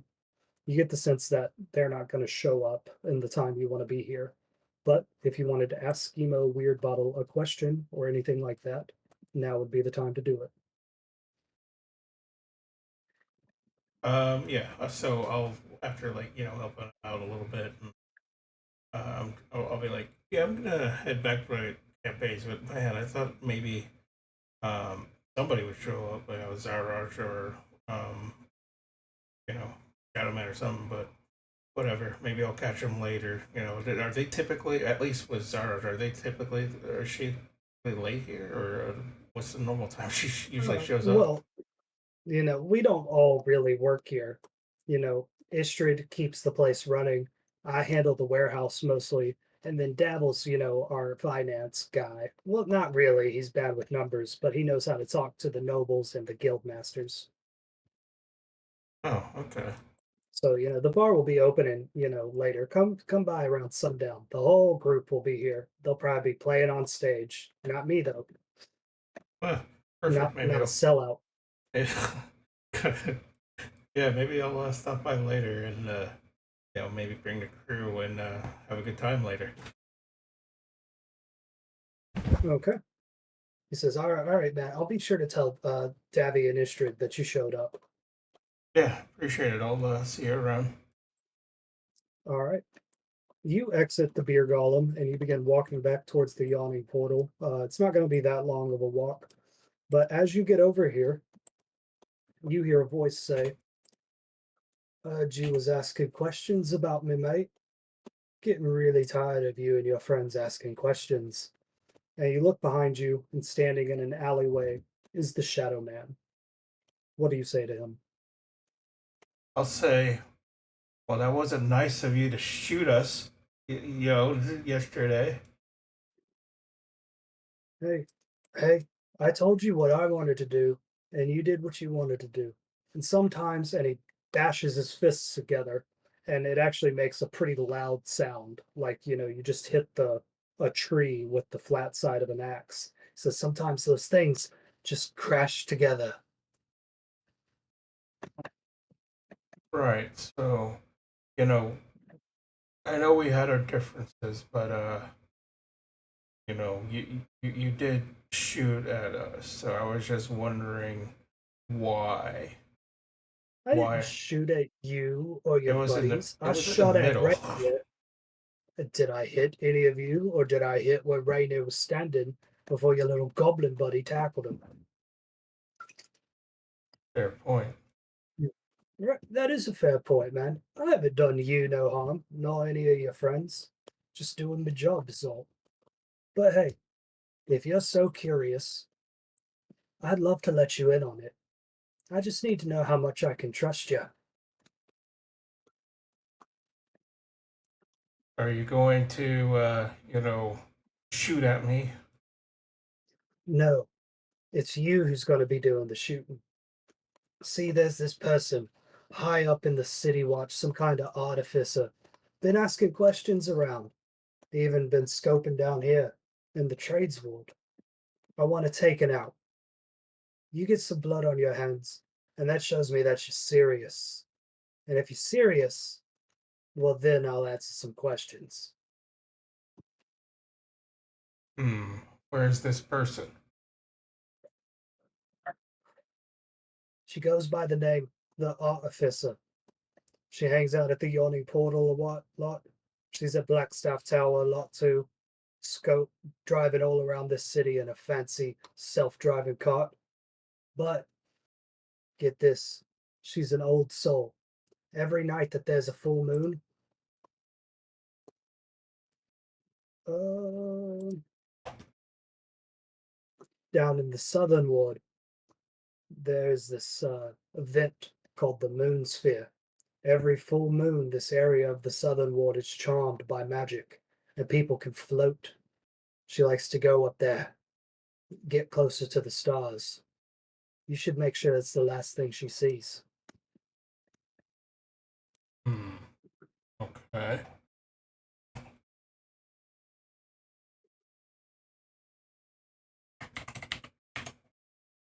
What was that called again? Moon what? Moon star? The Moon Sphere. Sphere. I think I can actually send you a link to it. Because this is from Volo's Waterdeep in Kyridian. So this is public knowledge. Fucking FOMO, of course. Yep. Okay. I've given y'all that handout a few times. It's a lot to Oh, yeah. read. I understand it, but that's where this comes from. Just go to Okay. that link and Control F Moon, and it'll show up. Okay. All right. Mayhaps it'll happen. You'll know if it's done or not. Yeah. And if it's not done, then I know you're not serious. So stop asking questions. If I give you a job, do the job. Or don't. That's where it ends. Yeah? I nod. Yeah. And if you're so scared of my arrows, Blinky, don't get between me and my targets. Right. And I just look at him for a second, nod, and then walk towards the yawning portal. All right. He watches you walk off. About 10 minutes later, you head into the yawning portal and you see your friends over by the Ruby Rabbits. They finish talking to them and go off and stand in this corner to talk to each other. And you walk up to them. All three of you are together now. Y'all can talk amongst yourselves, and when you're ready, you can choose the next faction to talk to. And if y'all don't want to talk to any more factions, just let me know. All right. So I'll start with walking up, and I'll be like, "Boy, listen, quiet, quiet." And I kind of whisper, wait, let's move somewhere just in case." Go somewhere quiet. Yeah. We need to, step away from all these people real quick. I need to tell you something.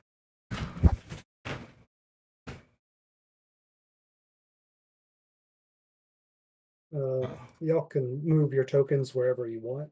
If the area is crowded, you can tell the people to leave.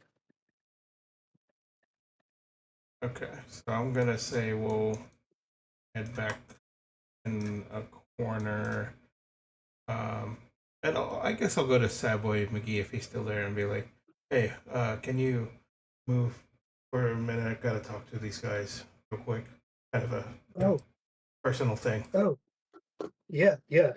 And he grabs his empty plate and he stands up and walks over to another table. All right.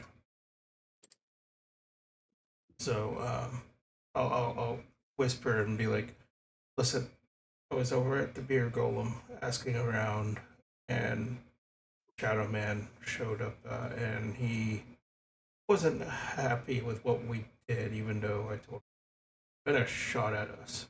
So, his thing is that he was um, offering me a job, and I look at the artificer real quick, and then look back towards the party. She has her feet up on the desk, reading her case file and her third cup of black coffee. That is the job. If you catch my drift. You mean like I could hit that, take, yeah. take her Okay, out? no. Yes. No, not take her That, out like that. like Why? I drag my finger across the neck like a knife kills, Yeah, that. You got an itchy neck? Oh, for God's sakes. You got a sore throat or something? He wants to kill her. He wants to what now? So I'm like really quiet. I mean, he's already fucked us over once. I don't trust him. I agree. And I'm not saying this because I'm thinking with the wrong head. Okay. Just to clarify, like I wouldn't trust him as far as I could throw him, and I think I could throw him further than 5 feet. So basically, he's saying that he hears whispers about questions, being asked about him. So he's like, stop asking about me, and if you want a job, go kill her. That's pretty much what he. Oh shit. I forgot to give you a payment. Oh, Blinken. He said for this he would pay you 150 gold coins. I will relay that to the party. 150 gold coins. It's done. But I'm not. I don't like this. Yeah. Don't get me wrong, that's a good Definitely pay, shady. but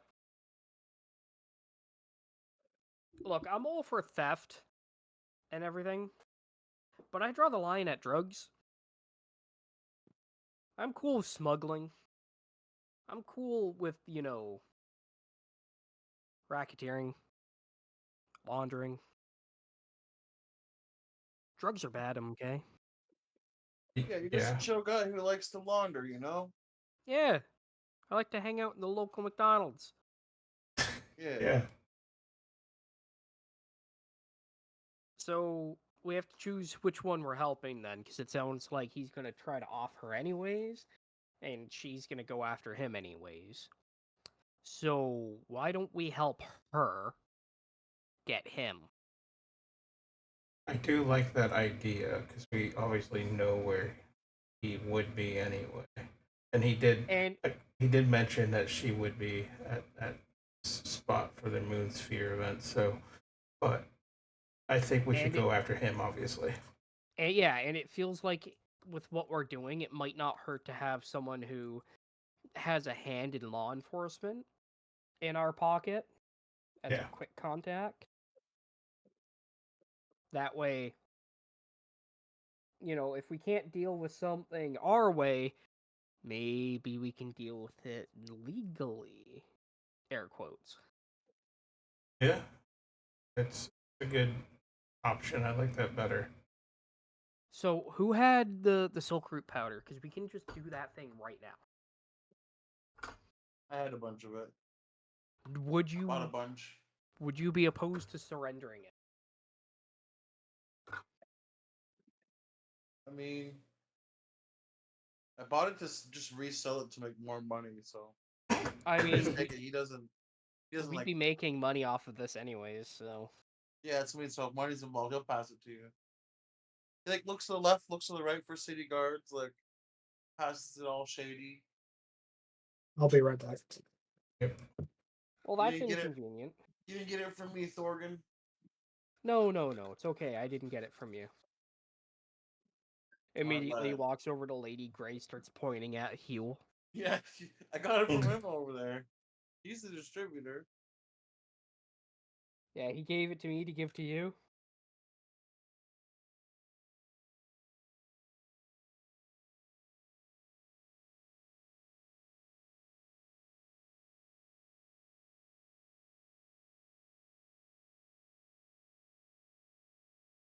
Oh, and apparently the Doom Raiders own 3 other bars as well, instead of the beer golem. Okay. They're around the Southern Ward. There's one called the Underdark, one called the Red Goblet, and one called Folk. So Okay, crew. What's the plan? All right, so I acquired the silk root powder or nose candy Hmm. from Huel. How much of it? He gave me all of it, the pound That and a is half. What? ounce and a half. Damn, you don't deal drugs, do you? Hell no. So so I'm going to walk up to Lady Grey, sit down. Hmm. You can move your token. Perfect. Sit down beside her. Her feet are still up on that cushion. She put them up as soon as anyone walked into the room. So the only space available is to stand around the couch or sit at one of these chairs. Well, that's fine. If she wants to leave her feet on the couch, I got a lap. So I'm gonna sit down. Do you pick her feet up No, and then set I'm them gonna sit down on on the your lap? opposite Okay, couch. all right. No, I'm just kidding. That would cause a fight. So I'm gonna sit down. And she And says, "Ah, yes, back so soon." nonchalantly, I'm gonna reach into my pocket and whip my baggie out, Hmm. like what you see. She says, hold on, just a moment. And she reaches into one of her pouches and she pulls out this light blue, almost pill looking thing, and she breaks it, and it breaks with a very thin snap.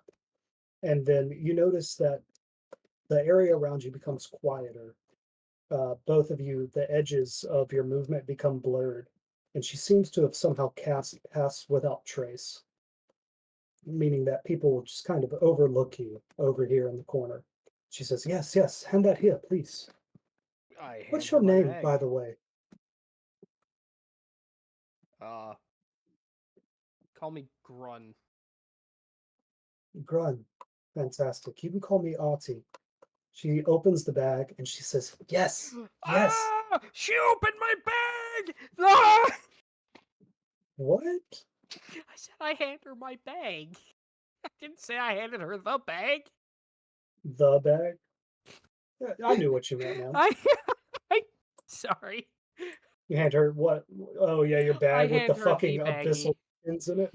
No, no, no. I was making a balls joke. Oh, okay. That's what I thought. She opened the bag. Ah! She opens your drug bag, this bag that's made out of a special waterproof leather. She says, "Yes, yes, this is what I was talking about. This right here. It's pure. Look at it." And she like dips her fingers, the tips of her gloves into it and scoops out a little bit and rubs it between her gloved fingers. And she says, "There's no additives. It's all pure purple silk root powder. It is incredible." And she touches it to her tongue just a bit and she says, "Ah," and it stings to the tongue. "This is real stuff right here. God, I don't think we've ever had such supply in Waterdeep, so pure." I also went above what you asked and got you an ounce and a half. You gave her all of it? I gave her all of it. Oh, God. And she Uh, says, "Oh, well, that is most generous. It, however, was not part of our deal." no, and I understand that, but I figured a little bit extra wouldn't hurt your investigations. Fantastic. I love this city so much more than Neverwinter. Everyone here is so nice. And she looks giddy. She looks excited.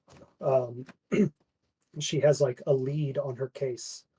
She reaches into her pocket and she pulls out a few pieces of folded paper, and she very quickly writes on all three of them with almost supernatural speed. And then she taps them. They fold into little origami birds and they take off into the air and fly out of a nearby window. She While says, she's doing that, I'm gonna grab "Mhm, an empty cup and throw it at Huel and Blinken okay." and motion them over. I'm like, ow! Does What the fuck? Alright, I'll move over. okay. If y'all want to move over, just drag your tokens over there. And while she's writing, I'm gonna whisper over and go, "Do we warn her about the attempted plot against her, or do we just let what happened happen? Because I feel like it would be wise if we want to, help her. It would be wise to keep her alive."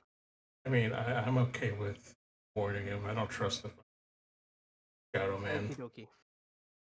So, So she yeah, I'm gonna. writes on those pieces of paper, she taps them, they fold up and fly out of the window, and says, "Ah, yes, Grun, who is your friend here?" Yes, yes. These are my friends. I'm going to motion to Blinken and allow him to introduce himself how he wishes. Yes, Lincoln here. Lincoln, pleased to meet you. Call me Artie. So, I was wondering if you boys could tell me where you got this silkroot powder from. Well, you see, he calls himself the Shadow Man. And she immediately begins writing in a notebook. We believe him to be under the guise of a. What's the word? Disguise spell? We could not get a clear look at his face. But, he hangs out at these locations, potentially. And I give her the name of the Underdark, Red Goblet, Full Cups, and, the other one. The beer Beer golem, Golem. The Yep. Beer Golem, thank the you. Doom Raiders HQ, you give her that? I give her all of them. Okay. And I say, beware. From what we saw, he uses a great bow with arrows the size of tree trunks.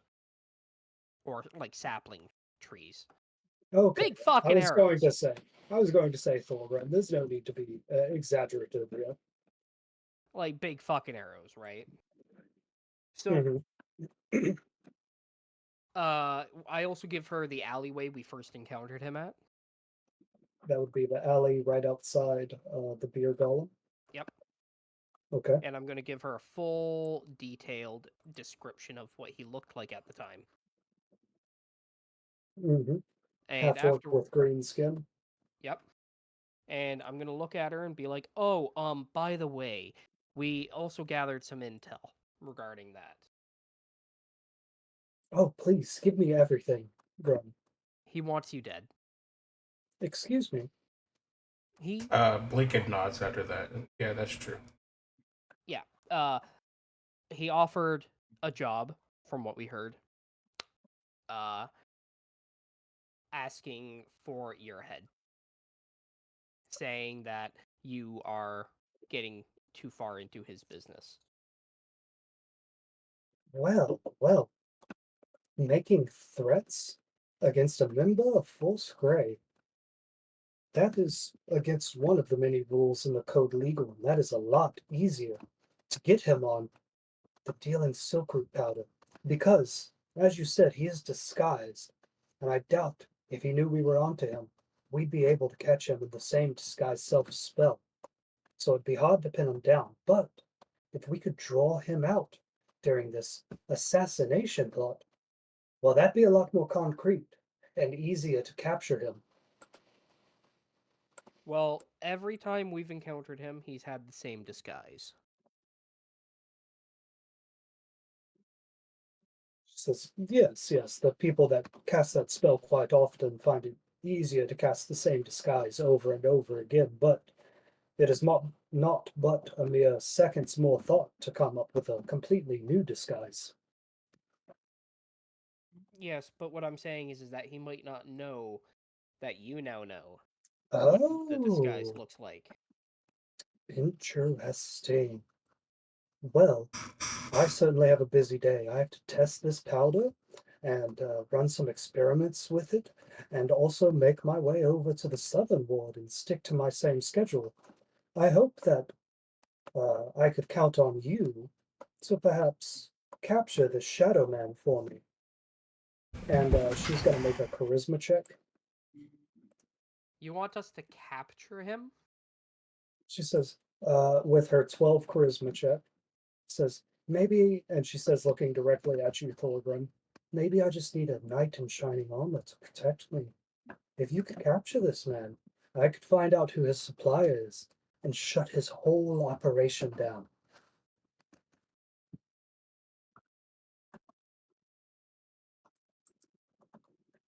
I'm not even gonna look at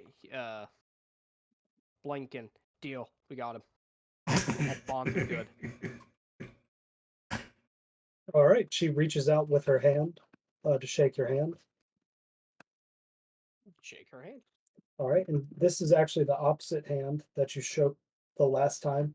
You grab this one, and it's clear that there's some kind of metal lining this glove or gauntlet that she has on, but you can feel like an actual human bone, flesh and bone hand underneath the glove. Okie dokie. So we have a new job. Okay, and she says, "Oh yes, your gold pieces for buying this silk root powder, and the 15 I promised you." So she hands over 45 gold pieces, and she says, "You know, I could round this up to an even 50 if you two would do something for me." Okay. Yeah, which is. I need to see the effects of silk root powder firsthand. I hear it's very fast acting. If you two wouldn't mind. And she motions towards the bag. You get over here. I was about to say. Kirby, are you here? Kirby! I'm alive. Yeah, so you haven't gone over to the table with the artificer yet. I assumed you were staying away. Oh, the one they're selling drugs to? They are giving her drugs for her We gave her the investigation, drugs. I and then definitely she would have been gave there. them money back. You're a drug dealer now, Thorgan. I've done worse things. I thought you just said you were a chill guy. I am a chill guy. So you Oh. go over to that table, Hugh? Yeah, I would have been over there with them. Went over when Okay. they went. Okay. And she reaches out her hand to you to shake your hand and says, "And what is your name?" My name's Destry. Nice to meet you. Fantastic. Grun, Blinken, and Destry. Yeah, that's my name. Lovely. Would you like to test the silk root powder for me? I need to see its effects firsthand. I promise you won't get in any legal trouble. This is research. Oh, of course, yeah. You'll try some. All right. So you know the typical way to take this silk root powder is by arranging it in a line and then licking it. Licking it. Hmm. Gonna pull out my hand axe and start making lines of silk root powder. I mean, if it's for science and for your research, you know. All right. Huel, how many lines of silk root powder do you want to do? He's just doing one. Okay. Roll a constitution check. You want to get. No, just roll a constitution check.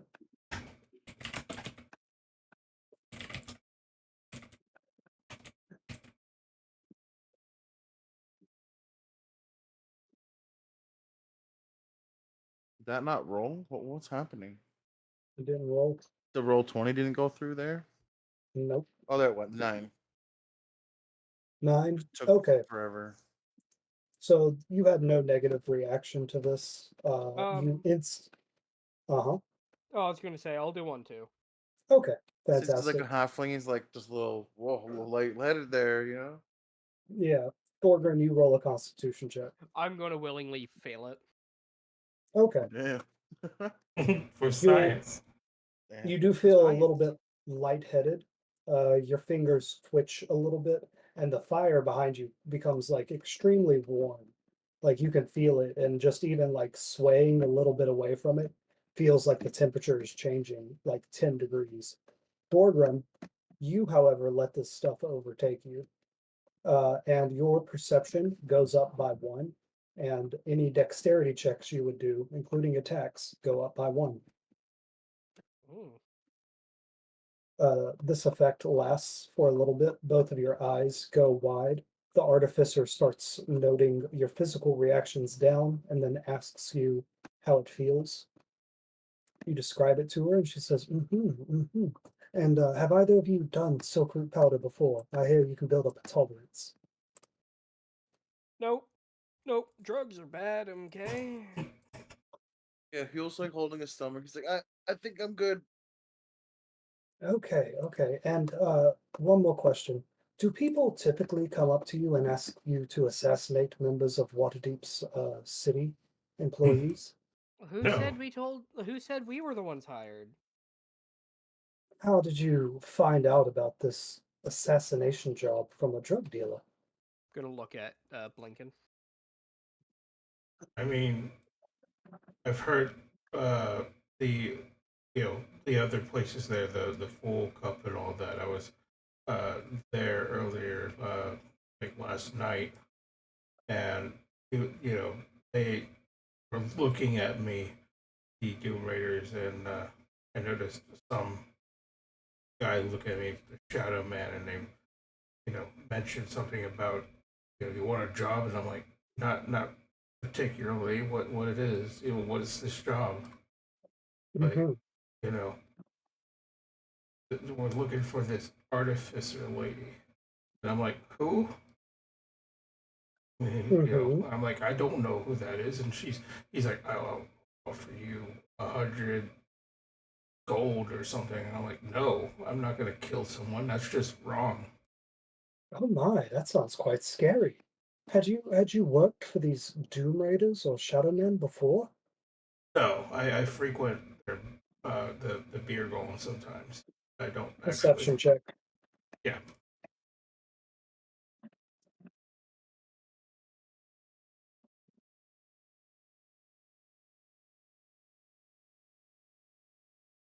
please roll high.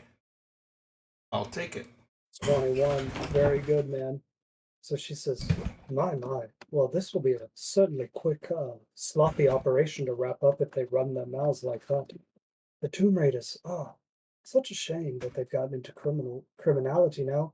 I was a big fan of them when I was a girl.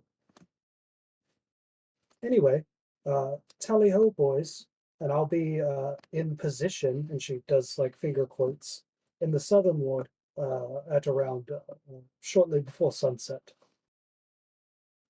Northern ward just after sunset. Southern, Southern ward. southern. All right. She grabs her bag. She finishes her cup of coffee, and she leaves the yawning portal. I think she wants some dwarf. Jesus, what do y'all Shut want to up. do next?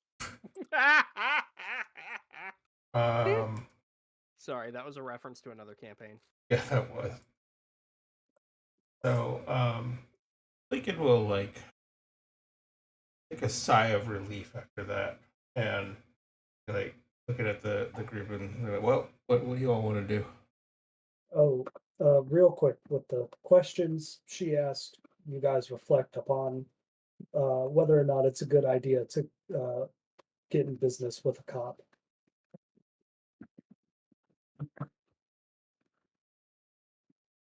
But what did you want to do next? I thought we all agreed that we were cool with this. I Yeah, mean, I'm yeah, okay Well, I with it. mean, let's actually hold off on this quest line till we get everyone else back.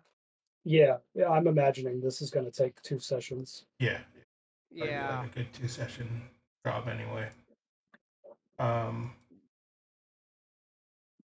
so for now, I think, like I said, I'll look at the group and say, well, what do you want to do now? It's pretty early in the day, right? It's still what 11, 10 o'clock or something. Well, I was gonna say out of game. It is 3 hours past when we started the session. True. I'm good to keep going. I don't know about you guys, but usually we had a habit of stopping at 3 hours or 3.5. No, we usually play till midnight. True. Yeah, well, we Um, usually start at 9, which is 3 hours. Or was No, it we 8? don't. Yeah, we were we usually started at starting 8. at. 4 hour sessions. We've been Okay, I'm starting at dumb. 7. Yeah, I'm fine to keep playing, but if y'all Yeah, want okay. to stop, I mean, that's another thing too, because we want the rest of the party for this idea Yeah, because we anyway. kind of need them to help like decide if we really want to fuck over the Doom Raiders. hmm okay, I know, Skazafrad or Al or Vinny wants to get in good with the Castellanters because, nobility. yeah. I was thinking y'all could keep talking to the factions if you wanted. Valo is here in the bar now. If y'all want to talk to him about your piece of property, but Oh if yeah, y'all want to stop here, we can stop here. Well, I know Inchi wanted to true for the mess around with property. the property stuff too. I just don't want to like step over anyone's toes. Yeah, or Yeah. like Yeah. go too far without the other people. Yeah, Yeah. because like Oh, if I Inchi mean, was I'm the not one opposed to who, stopping. because if Inchi okay, was the one with the Silk Route, I wouldn't have gotten this far into the quest line. But Heal had it, so I'm like, okay, well, I'll just steal it off Heal. okay, fair enough. Yeah. So, to wrap up the session, y'all have been offered a job by the Ruby Rabbits to go and kill some scarecrows that are harassing people outside the city. You have been offered a job by the Sea Maidens Fair to get 3 sets of City Watch uniforms and armor. You have been offered a job by the Shadow Man to kill the Artificer, and the Artificer has offered you a job to capture the Shadow Man. I'm going to say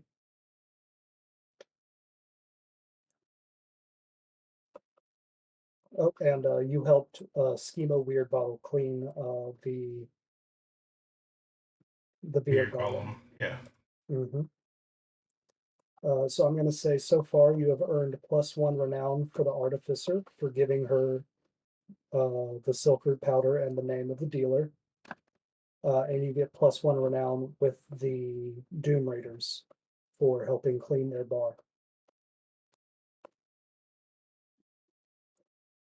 Okay.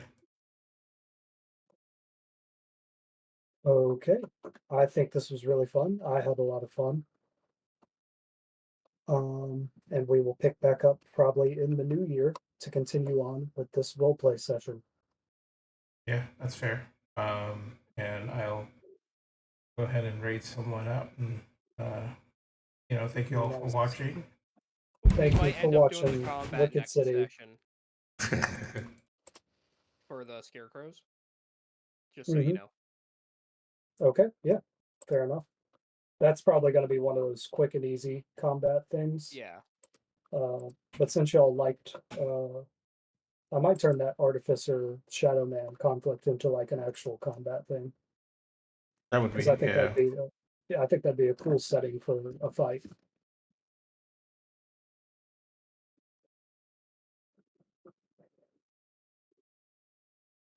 All right, that was Wicked City Session 9.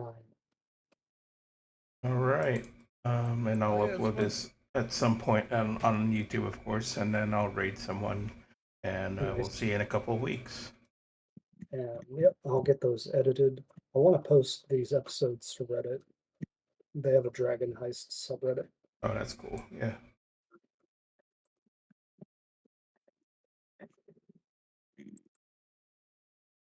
Sorry for nodding off there a little bit. I'm playing like 7 It's hours of okay. D&D, so That's too much for one day, dude. I That totally might be too agree. much for 1 week, actually. Yes. That's rookie numbers.